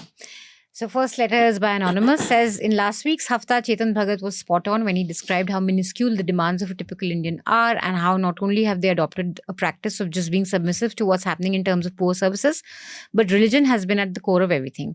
There is, however, a problem here because what we forget so easily is that 2014 elections were not won on religion. They were won on corruption and they were won on the idea of development. I still remember all these smart cities that were supposed to be created. Pata nahi kahan gayi wo sab mandir masjid mein. India wasn't as simplistic and regressive only a decade back, and growth was one of the buzzwords. There's maybe a bigger discussion needed on what we were as a society and why there's been a shift. Just curious, what do you guys think about this change? Well, I mean, 2024 elections kind of upturned all of that. So I have a very different view now, and I don't agree with Chetan Bhagat also. I don't think everything has to be like about blaming religion. It's a very weird thing to say. But I've been rereading the Gita and I've been rereading like Devdutt Patnaik's Mahabharata, etc.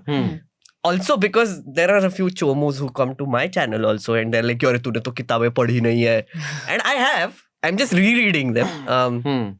What I realized while reading it this time was that like the Gita by itself is it's a story, right? There are some moral values intrinsically within it. Mahabharata is like an epic which has like grey characters It's everywhere. the tightest screenplay. ever written. Amazing, right? So that's why I read it. I read it with like that sort of a lens. And what I realized is that these people who are coming and they are touting like religion also do not understand those texts and what they're trying to tell you, right? So, I mean, it can go into like spirituality territory if you want as well. It doesn't have to be like religion. What tends to happen is that we confuse the current form of religion, which is masjid ke bahar jaake Jai Shri Ram chillao, ya oh Hindu khatre mein hai karo, whatever. That is a very political form of religion, right? It's not really what the texts wanted you to say or what those guru sons that were there. Context is different. Context right? No is one very knew different. What politics That's was. the story of every religion. I don't think exactly. it is a... Basically, there is a systemic hijacking of religion that has happened by loudmouths and idiots. I think what the discussion that Chetan was saying was that Indians, you give them unhealthy carbohydrates, give them a festival to celebrate, and give them one more thing. They don't want, the expectations from life are very low, which is why politicians get away with what they... So basically, accountability... I mean, there are lots of reasons for that. I don't think it's just... I mean, we are all an authority-loving people at the end. Yeah, exactly. Yeah. It's class, caste, it's poverty, it's colonization. I think it's a mix of a lot of things. Right. And we are not...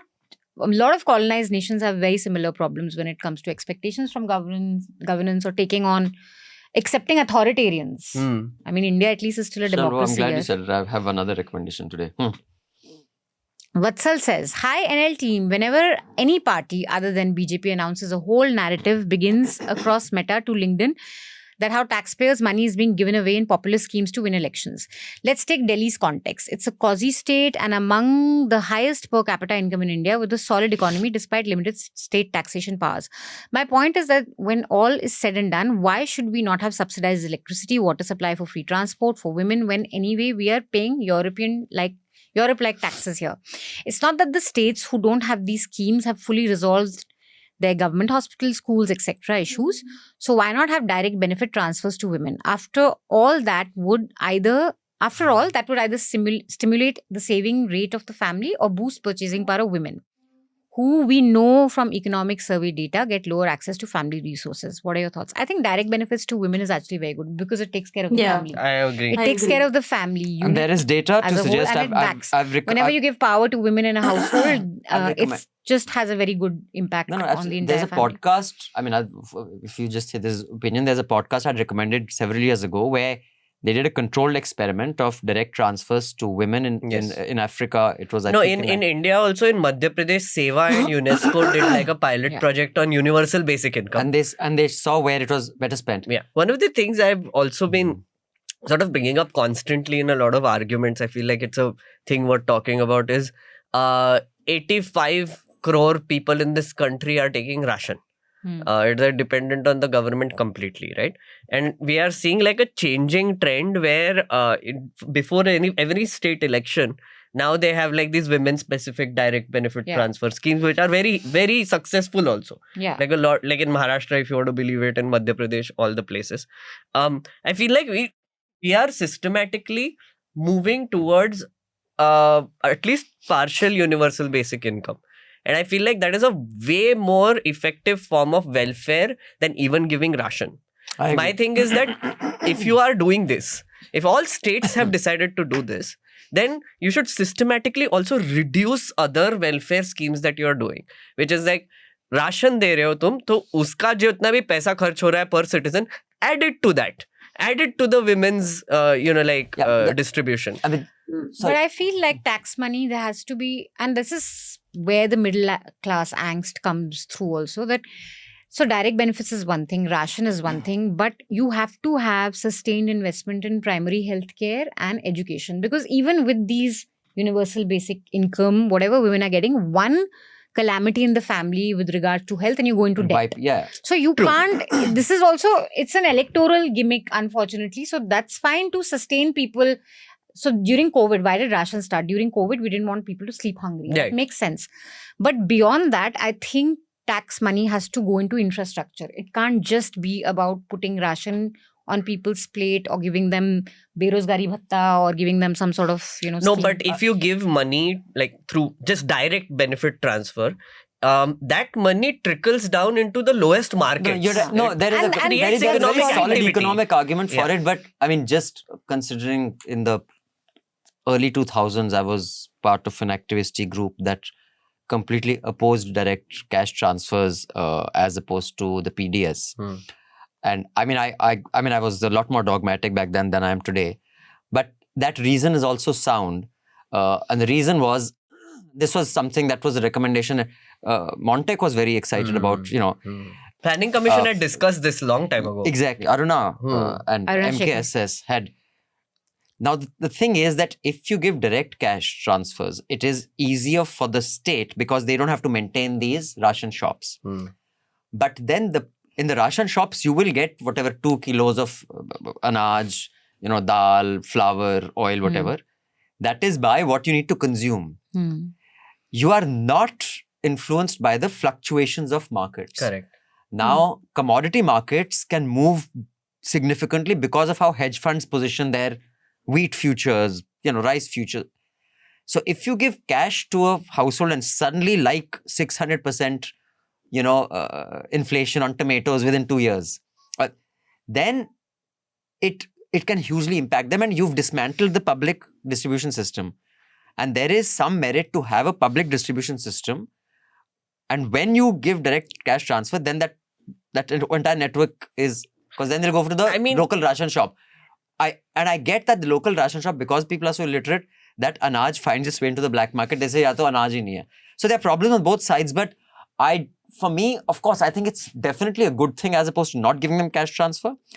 But I don't have a very firm position on a cash transfer is better than public distribution. I agree with you also, because I think that welfareism should take several kinds of forms, and I think a direct benefit transfer is only one of them. I think we have a very sort of narrow-minded idea of what welfareism should look like. We talk about only in terms of food grains, but then when you talk about something that is slightly more expensive, then suddenly it becomes, no, this is too populist, or this is like a freebie. And I think that is entirely untrue, because I know Tamil Nadu was very widely criticized when Jayashree introduced laptops for young girls in rural schools across villages, and then it was looked at it was very dismissively, like, they're trying to buy votes, but they're not buying votes, because what happened is COVID then struck, and it was those laptops that were still used 15 years later in all these households, and that was the only way these rural girls could go to school. So I think there are so many ways in which, and when we talk about taxpayer money, and this is my last thing, which is that if the state spending on welfare is not legitimate, then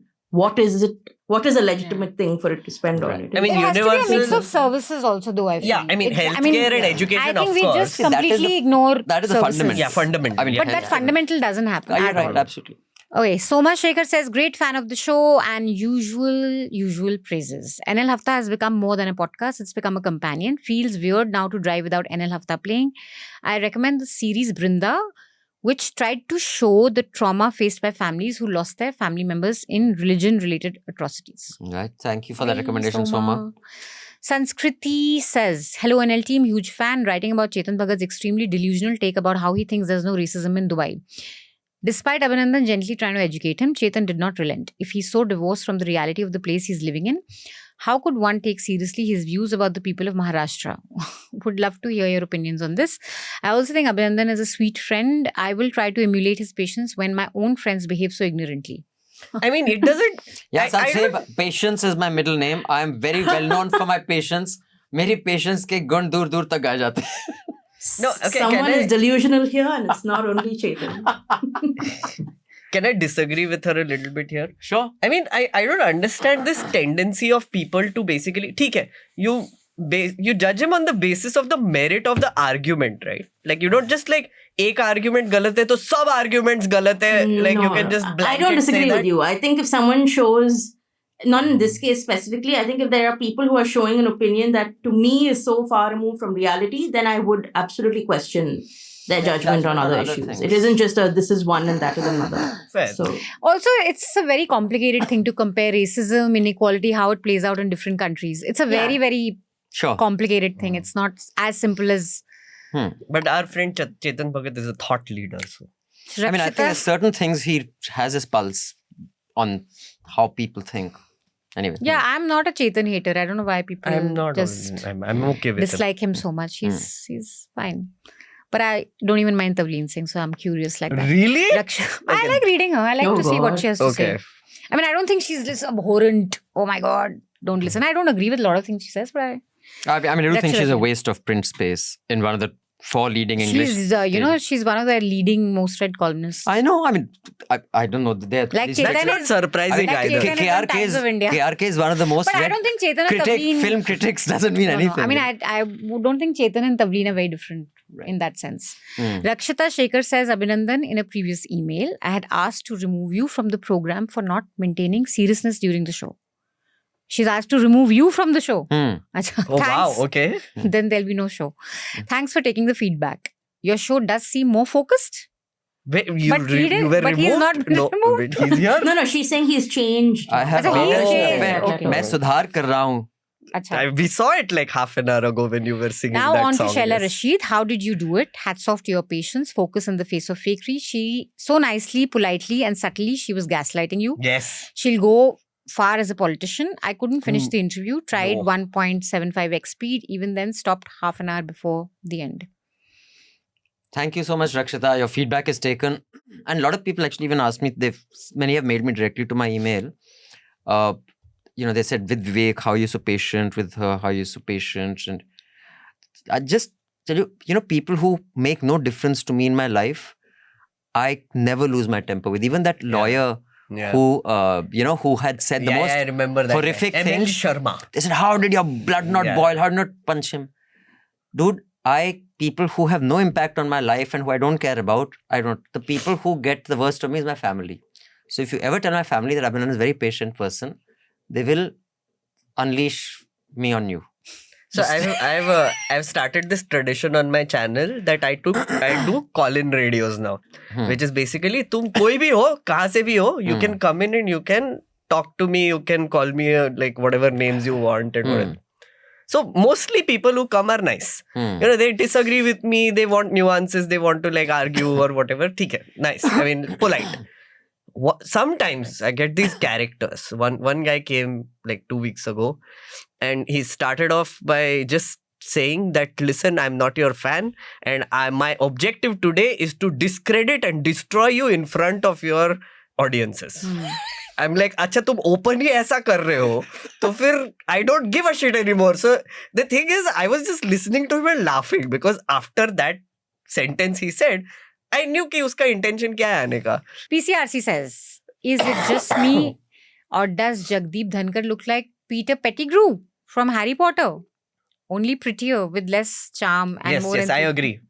So there mean. are Peter Prettier Pettigrew. and less charm is really confusing me. It's though. Yeah, it's a Jagdeep confusing thing, Dhankar, but- Peter Pettigrew and Kapil Sibal. Poor Peter. Okay. Oh my If you look at all God. three of them together, they're the same person. Shashank Narendran says, Jayashree, are you able to talk about anti-Hindi protest from the 1960s in Tamil Nadu? The next time a non-Tamilian asks about the strong anti-Hindi sentiment in Tamil Nadu. I can talk about it. Are you able to anytime, talk? Anywhere. I can talk about it now. But Talk. yes. You But have- also people don't care because people are very Arey? particular about what bits of history are important to them. And then if you talk to them in length about it and what like Anadare said and later what Kamraj said and so on, for them it is very, yes, but this is a 1960s problem. Now we are so evolved and so open and things have changed, but things have not changed. Nothing has changed. Udulak says, the Shaila Rashid interview was fun. It's refreshing to hear diverse perspectives. One thing that irked me was your illogical dismissal of the phenomena of human capital migration during partition. The reason why India's Muslim society is poorer is because a large section of highly educated, skilled Muslim population is left. True for North, to some extent. Your retort that if this was true, Pakistan would have thrived is flawed. Pakistan also lost a significant portion of its human capital with the departure of the Hindu population, which was India's gain. Therefore, after partition in India, the number of talented Hindus increased and talented Muslims decreased. But why is the same thing not happening in Pakistan? Because there's equal. So also we can't say this community is talented or this So but anyway, in fact, let me finish the letter. Society societies and countries are different. For example, in 1972, Idi Amin of Uganda expelled its Indian population and confiscated their property, but this only made Uganda poorer. Meanwhile, the Hindu community that left and settled elsewhere is wealthy, if not wealthier. So Udulak, exactly your point that if the same thing is true for both sides, then both should have progressed. Yeah, why is Pakistan getting screwed in both? No, I think India after Gandhi, Ram Gohar written about this vaguely. He said that how a lot of very important community leaders, specifically from the Muslim community, had left. Yeah. So which is why there was that sort of leadership void and then a dearth or whatever. Thought leaders, rich people also, landed class, leaders. A lot of them. Yeah. But also it's a function of institutions. But I think the context, I forget I was making is that when religion becomes your a basic fundamental value of a country. So it doesn't matter what your talent and not talent is. True. Because it's not like the intelligentsia got a lot of say in how Pakistan then progressed. Dear NL team, I know that it is not precedented that a subscriber gives a recommendation. Of course it is. Fine. But here I'm going to do it. Watch this interview with Nitin Gadkari by Samdeep Bhatia. It was interesting to hear Gadkari's opinion. It was definitely much better than Nirmala Tai's interview saying what is patriarchy. Okay. Gadkari is always reasonable when he gives interviews, I find. And he's been on interview spree, huh? He's giving it to quite a few people. No, but that one comment he made in this interview was in all my 3 newspapers today, which is that he said live-in relationships and same-sex marriage is not. Yeah, about society. Society's rules don't allow that. No, but Nitin Gadkari, like one thing I like about him whenever he does interviews is, if the interviewer calls him out कि आपने ये scheme बोला था, आपने किया नहीं करके. He's like, हाँ नहीं किया. I'm trying. I have done this. I'm trying this. Also, Nitin Gadkari can speak his mind because he is a political heavyweight on his own. He doesn't necessarily need Modi to win an election. You see, if you speak with many leaders of the BJP, leaders, I use that word very loosely, they have no political existence without Modi. So Nirmala Sitharaman, Piyush Goyal, half the cabinet, Jaishankar, Hardeep Puri. So they will not even get up and say good morning unless they think that great leader will be okay with it. Nitin Gadkari doesn't have that issue, which is why he's a lot more casual and less guarded when he gives interviews. Do you think Devendra Fadnavis is also turning into one leader with his own... Well, that's the rumor, but let's see. And Yogi? Yogi is a more complicated affair. But let's see. Question for Meghnad. The parliament is an amazing place to make policies and decisions for the long term. However, it runs inefficiently, not only in our country, with very few functioning hours, and even those are getting adjourned or have absolutely irrelevant topics with every passing session, and the amount of money spent is massive. 2 lakh, something like this every minute. Yeah. Chai pani se lekar wo naukar jo bana raha hai. How plausible is it for us as citizens to reduce the budget by half or divert it for something more tangible? What are your thoughts on it? Love the MPGA initiative, by the way. Yeah. What is that? MPGA? MPGAs make Parliament great again. I have also noticed a small issue with the payment options and would like to bring it to that we will just complain, but I agree with you to a certain extent, but I don't honestly like this whole argument that we are spending so much money on the Parliament, so we should get something tangible. We have to understand that it's not a soap factory. They're not creating products.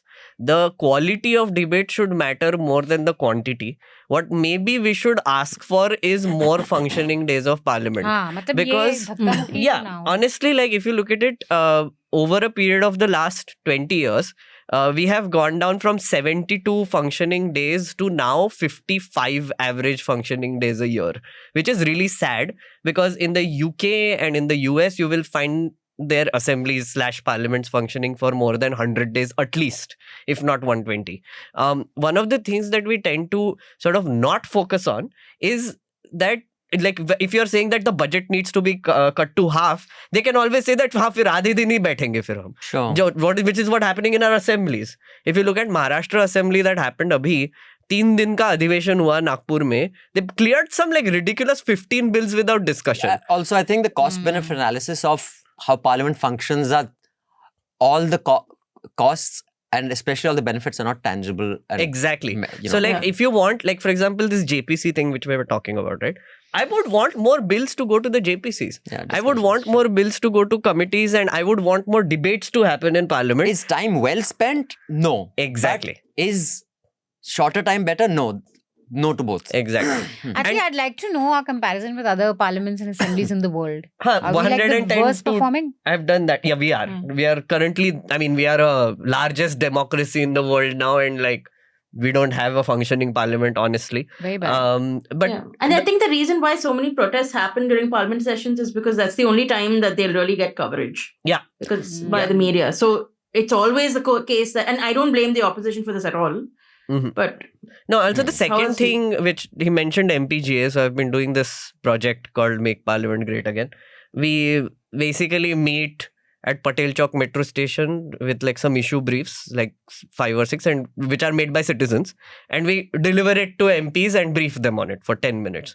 I have been to multiple MPs now, including ruling party MPs, and like sat with them and tried to explain it to them.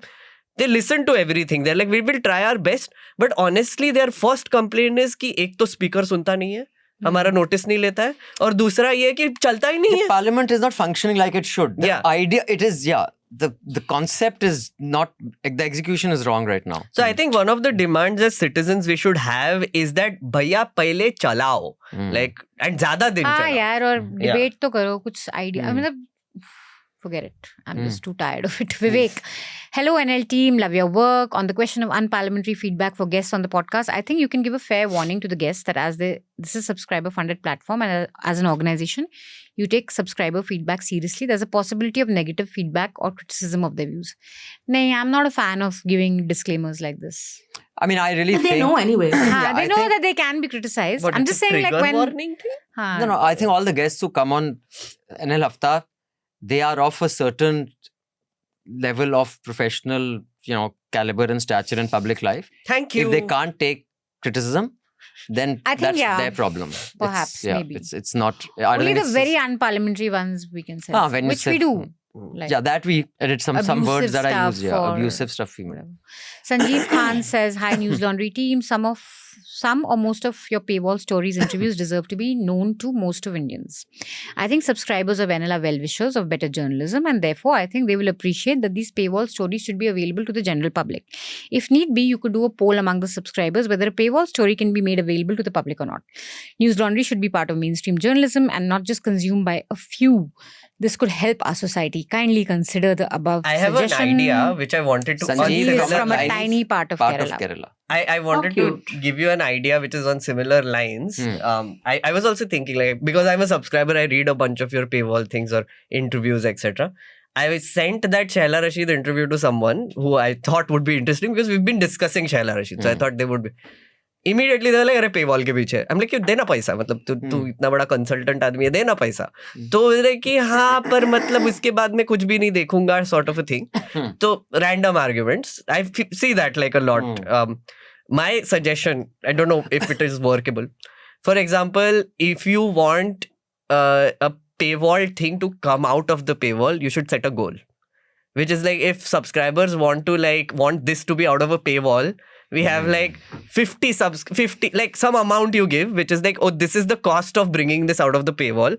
If you think it should come out of the paywall, pay, and then, you can send it to your people or whatever. That's a very good suggestion. We'll take it up in the next meeting. But just to Sanjeev's point, in spirit, I get what you're saying, but finally data drives most decisions as it should. When we keep stuff behind a paywall, there is a slight spurt in people accessing it. Otherwise, you cannot keep functioning month to month on a deficit because then you'll just shut down. Existence always supersedes anything else, because if you don't exist, nothing will happen. And for subscriber funded platforms, it's an existential issue. So yeah. The next letter is by Anonymous. Just completed both parts of Let's Talk About. It reminded me of something my school teacher used to tell me after going through what I have written in my exam. You have great knowledge and depth, but itni poor presentation ke saath karega to कोई read नहीं करेगा. Firstly, a great work from Abhinandan because the depth, the level of work and the hours that have gone into the project is evident, but I belong to the demographic that really wanted to know about the subject. For any casual listener, it's not palpable. The pacing is very fast, plus a monologue narration is maybe not the most engaging. Also, why limit this depth of research to just audio behind a paywall? Make it a video, put 20 minutes of it in public, uske baad ask people to subscribe and watch the rest. You're underselling the quality of work you guys are doing, and as a fellow creator marketer, I really hope you don't waste your efforts. You've built a diamond, why not present it as one? So thanks, Anonymous. First of all, the research, etc. was not me. Maybe a little bit was, maybe 15-20%. And in my case, it wasn't for this. I have read most of those books because I'm 50 years old and I lived through that period. So a lot of it is just, because I had family there. The second thing is, I get it. So first of all, Jayashree should take the credit for the quality of the show. Jayashree, is this possible? Is it on video? It's just audio. Can we make 20 minutes available? We don't have 20 minutes of video, right? Because we don't have 20 minutes of video. It will just be a voice. And the thing is, we wanted to build it as a video so it wouldn't just be looking at you, that we'd have visuals, but it's very, very, very difficult to find copyright-free visuals enough to populate a 15-minute video from that period. So from the 70s, 80s and 90s. So that is the struggle we had with stitching it together. And also the production requirements and resources to put a video, 15 minutes of video is several times of audio. So yeah. Okay, Ravi says, hi team. On the Modi Kapoor discussion, I heard about how clever and smart Modi is. Just wanted to say it's nothing but halat of media today. If media starts talking about real stuff, he will be naked at the first end of the week itself. He's the biggest farce ever can happen to any society. It's the shameless media that made him the brand he is today. The sad part is that it's a reflection of a society and there's no going back from here. The damage is irreparable. My God, he's just gone on to say he's not smart, clever or strategist. He's media made and sad reality of a reality.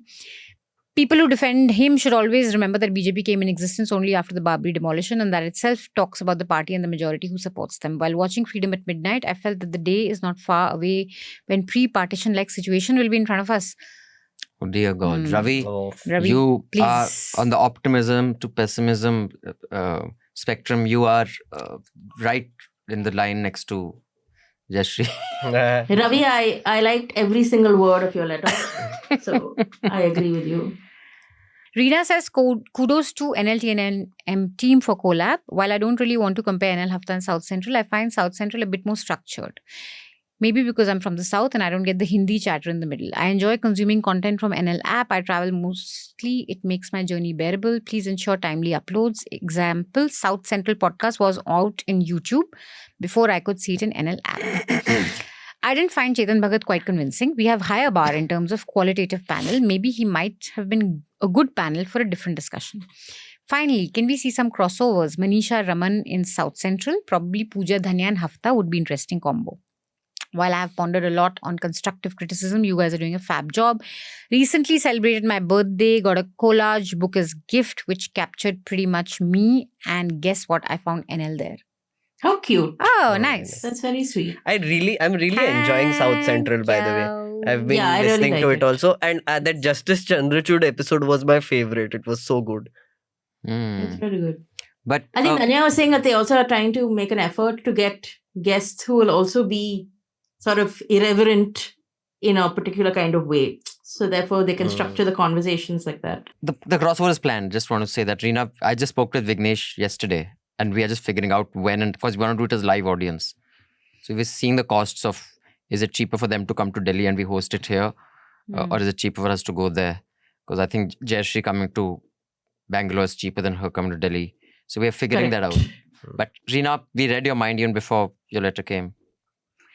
Seema says, the observation that the supposed first family of Hindi cinema could barely string together a complete sentence in Hindi speaks what mainstream Bollywood is. It's a clique of urban English speakers pretending to speak Hindi with a few notable exceptions. Besides the poorly delivered dialogue in English accented Hindi, there's barely any Hindi in the movies. No, movies to Hindi mein hi hoti hain. That I don't agree. But garbage dialogues. I wouldn't say all movies. But I've been- dialogue in Hindi. No, so- I've been watching. Sorry, No, dialogues are not all garbage. I mean, some I have movies are heard it. garbage, some are good. There is this documentary on Amazon, which was going to be my recommendation also, which is on Salim Javed, Angry Young Yeah, Man. Yeah. It's like excellent. Like, and I started rewatching all Salim Javed movies, and then I realized the quality of dialogue that they used to Yeah. write and the punchiness in each sentence that they Was, give. yeah. And I realized after watching that how much of it, it's so around us that we forget that they wrote it. Like, "Chup, kuch to bade ho gaye tum, itna sannata kyun?" Yeah. There's so many things we say that they wrote. Yeah. Anyway, she's saying the credits are in English, all captions are in English, and even when there's no credits in Hindi, there are transliterations of the title in English.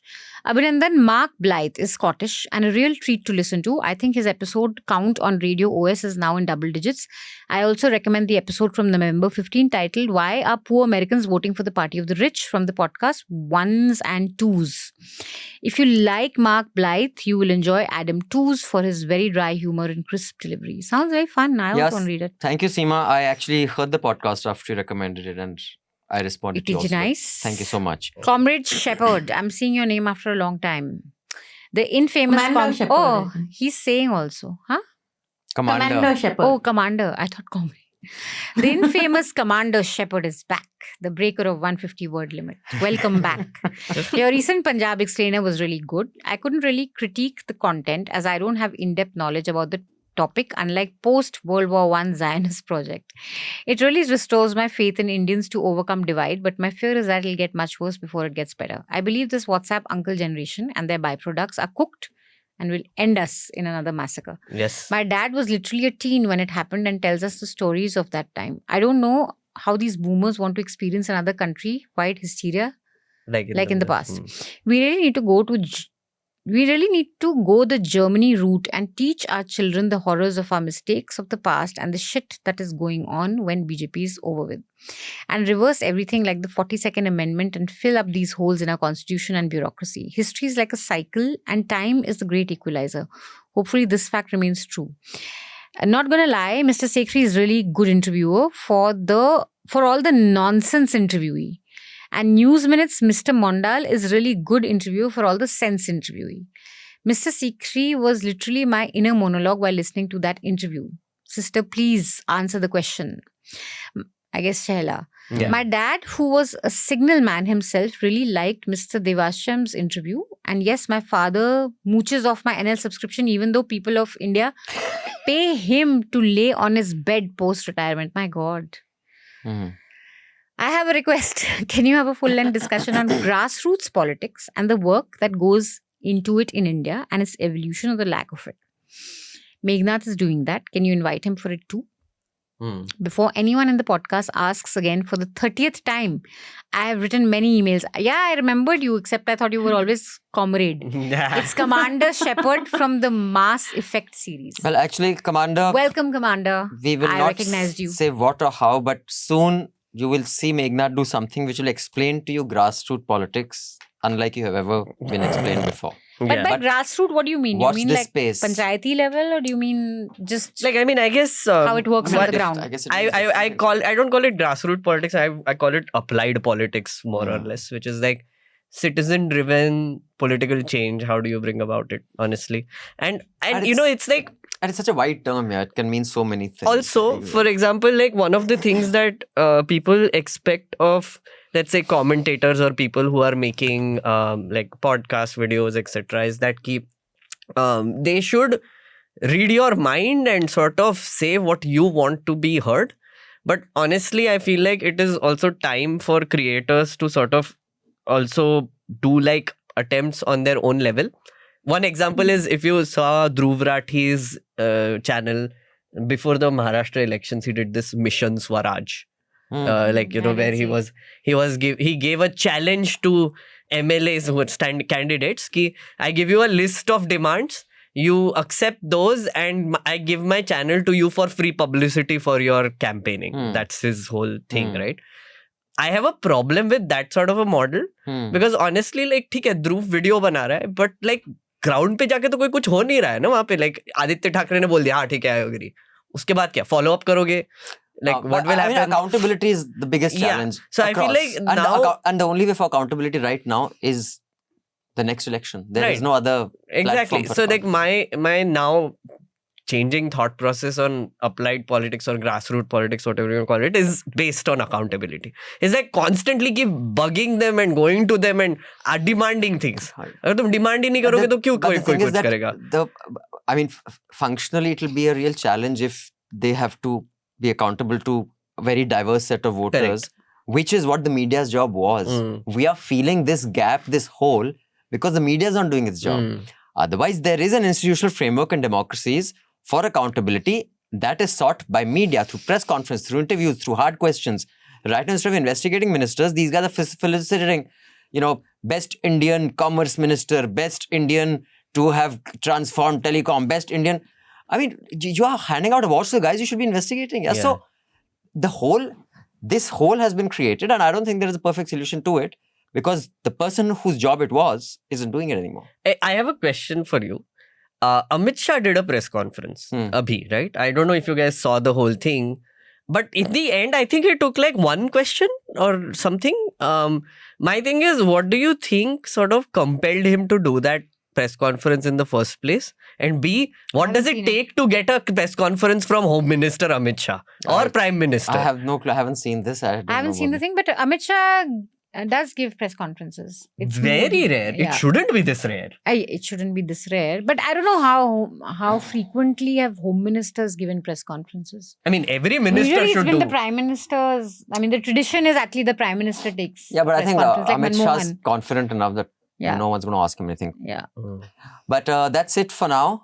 We have about 4 emails left. They've blasted the word limit, but we will read them later when we put all the over the word limit together. Kind. You can send us feedback at podcasts@newslaundry.com. I repeat, podcasts@newslaundry.com, or click on the link in the show notes below. And also the QR code is flashing again. Please subscribe, support our journalists, support their work. And let's get the recommendations for the week. Let's start with Jayashree. Yeah, I have 3 quick recommendations. The first is a story in the Reporters Collective. So we all know how the Modi government hates global rankings and say India sucks at press freedom, poverty, whatever. So they had a rather interesting piece breaking down exactly how the government is dealing with it. Basically, it's roped in a bunch of ministries. It's created a dashboard. It's using its Indian missions to try and meet authors of these indices to convince them to change India's score. So it's quite interesting. It's called Inside Modi Government's War Room to Whitewash Global Indices. My second recommendation is a book. It is a very surprising book for me to recommend, but it's an anthology of essays called The Greatest Show on Earth, Writings on Bollywood. It's edited by Jerry Pinto. So I'm someone who doesn't actually know a lot about Bollywood, but I just loved it. It has essays from people like Salman Rushdie, Manto, R.K. Narayan. I think it has Deva Anand, Manade and all. Oh, nice. It writes about superstars and struggles and on-screen kisses and censorship. And it's just like this entire snapshot into another world. And I really miss writing like that. So I loved reading it. And finally, a little podcast. It's called How the Sandwich Consumed Britain. So if you've ever been to the UK, you'll know that people eat a lot of these ready-made sandwiches that you pull out of a fridge and you can buy it in shops and things. And it's a really fun podcast on the invention of this chilled packaged sandwich, how it began 37 years ago. And I like it because it shows you that you can tell a story on anything. Like, what am I eating right now? And there is a story, there is a backstory to it. So it's, I think, a great little piece of journalism. The first 5 minutes are about why the writer did this podcast. So please skip that and then start listening to it. Right. Manisha? So I'm reading 2 books. One is Salman Rushdie's Knife, which I had started and then I left in the middle, but I've restarted it. I think it's very well. I mean, it's really fun to read. Fun on a grim topic, but just his writing is so good. Then I'm reading God, Guns and Missionaries, The Making of the Modern Hindu Identity by Manu Pillai. It is a fabulously well-researched book. It's a fat one. And I think the research is as much as what he's written. But I've just gotten done with the first chapter, which starts with the missionaries arriving in Goa. And I didn't know half of this. It's quite nice. And I'll be interviewing him soon. So that'll be fun. And I'm listening to this podcast, Good Bad Billionaire, just flipping through all the episodes. I think it's great fun. It's really nice to see how different people got rich and what got them to get rich. Meghnad? Okay, one of my recommendations, I think, Jayashree already gave the Reporters Collective story. It's very good. The other 3 are basically, one is a book, one is a series, and one is a game. The book is Nexus by Yuval Noah Harari. I've almost finished it now. Oh my God, that blew my mind. I think it's like if you have read Sapiens and Homo Deus, this is like next level. Like, it's about information networks and how humanity uses information networks to create secure, and there's a lot about AI in the end. So which I is read his book excellent. that 24, what are the 21 questions for 21. So in that I read a chapter. Sapiens. Yeah. No, not No. Sapiens. 21 Ideas for 21st Centuries, where there's one chapter on AI. And Yeah. I remember back then reading it like, what is this? This is such an unusual world that he's painting. And today I'm like, he's absolutely right on the possibilities of AI. Exactly. From music to like very personal things that AI Yeah, could do for you. yeah. I can completely see that And happening. it's actually interesting because I'm reading this now, and I'm also following the AI development on the side. Ki abhi OpenAI ka 12 plays ka hi ho raha hai, Sora launch ho raha hai, whatever. It's actually quite creepy how accurate he is in his predictions sometimes. I really recommend that book. Please read it. The second is that series on Amazon, which is Angry Young Men.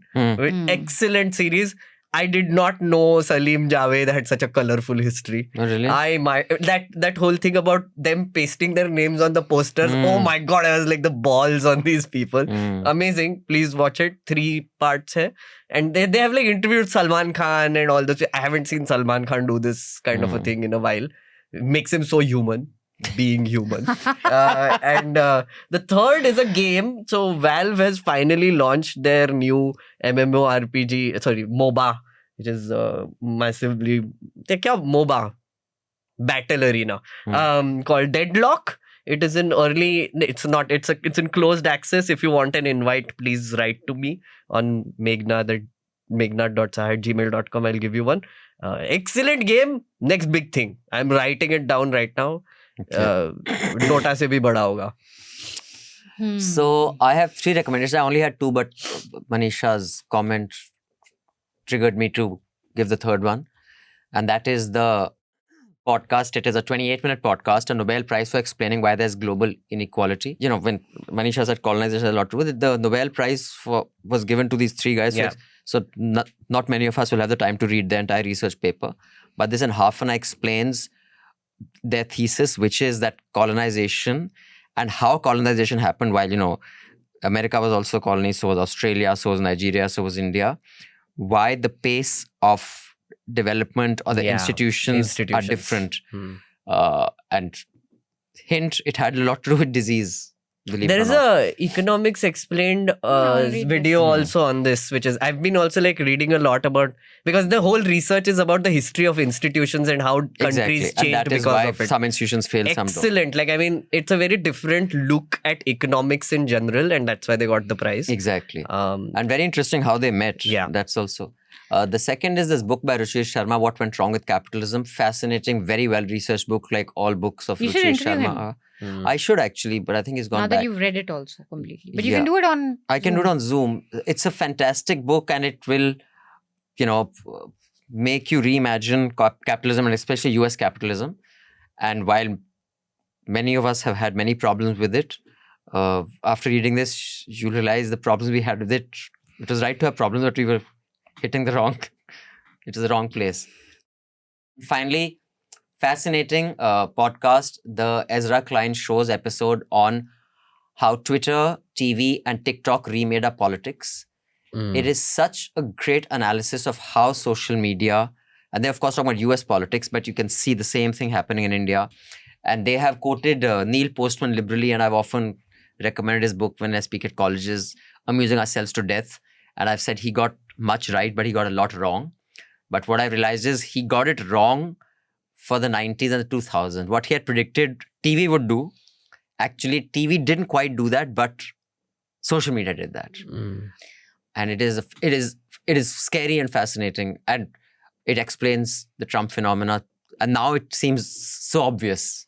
Obviously he'd win, but yeah, it's a good analysis. One more recommendation I have that I just realized. So this week again, Edwina and Nehru were back in television news discussions. Ki Edwina ne Nehru ka, matlab she was the original Soros, foreign hand that influenced Nehru's policy. Really? So all that was being discussed, and Oh I my realized, I God. remember reading in Abhishek Chaudhary's book on Vajpayee, this passage on how Hindu Mahasabha had introduced Nehru to a young sadhvi, Shraddha Mata, to get him away from secularism. And apparently they had a raging affair back then, Nehru and this Shraddha Mata. And then I Googled and I found an Outlook article that actually talks about this in a very brazen manner. I'm very surprised. Like they say that they had a child out of wedlock. Really? But the child was stillborn. So the piece ends with Shraddha Mata, quite possibly the mother of India's first Prime Minister's stillborn child, passed away in 1987. It's a fascinating God. piece in the Outlook. But our leaders, I mean, history is actually so fascinating if it wasn't this politicized. Yeah. Imagine the Hindu Mahasabha ploying that Nehru has this, attraction for women or whatever. Let's introduce him to a sadhvi. So he becomes a little less secular. Actually, And they actually have an affair. Can I recommend was like- one thing from my channel also? so So I did. So we spent I think 12 people together. We spent about a week going through Ambedkar's life. We read everything possible in those 7 days, and we turned it into a 3.5 hour deep dive into life and times of Baba Saheb Ambedkar. So it's on my channel. I can send a link. You can watch it. Also, please subscribe to my channel. please subscribe to his channel. Link is in the show notes below. Yes. And, someone was mentioning, I don't know whether it was you, Manisha, yesterday when this whole FIR attempt to murder by Pel Diya Rahul and all. This is so typical of the Sangh. 100 years from now, when they're writing history, the WhatsApp uncles of 21, 24 will be saying, Rahul Gandhi was such a goon. He was so brazen in parliament. He tried to kill someone by clubbing him to death. But And that will be called history. You don't believe me? FIR is there. Yeah. It's not police station. And see, the visuals just don't go with it because Rahul is just strolling around, just It's true. Yeah. He's looking so lost in the whole thing, and he's like, "Kya ho gaya?" Haan. And then he's walking away. I mean, it just doesn't go. They're like, "Arey, तुमने धक्का दिया?" "नहीं, ये मैंने नहीं किया." And he walks off. And he doesn't even have aggression to counter that. Yeah, Like the thing is, exactly. like Priyanka This is Gandhi, you stupid. could And still that- see she's being And that like, other woman is shouting away anyway. Yeah. So on So that funny. note, we'd like to thank our producers Prashant and Priyali and our sound recordist Anil. Thank you, Jayashree. Thank you, Manisha. Thank you, Meghnad. And thank you, Thank viewers. you. I do hope you subscribe and pay to keep news free. Any guesses what song we're going to end on? Kung Fu fighting. Everybody was...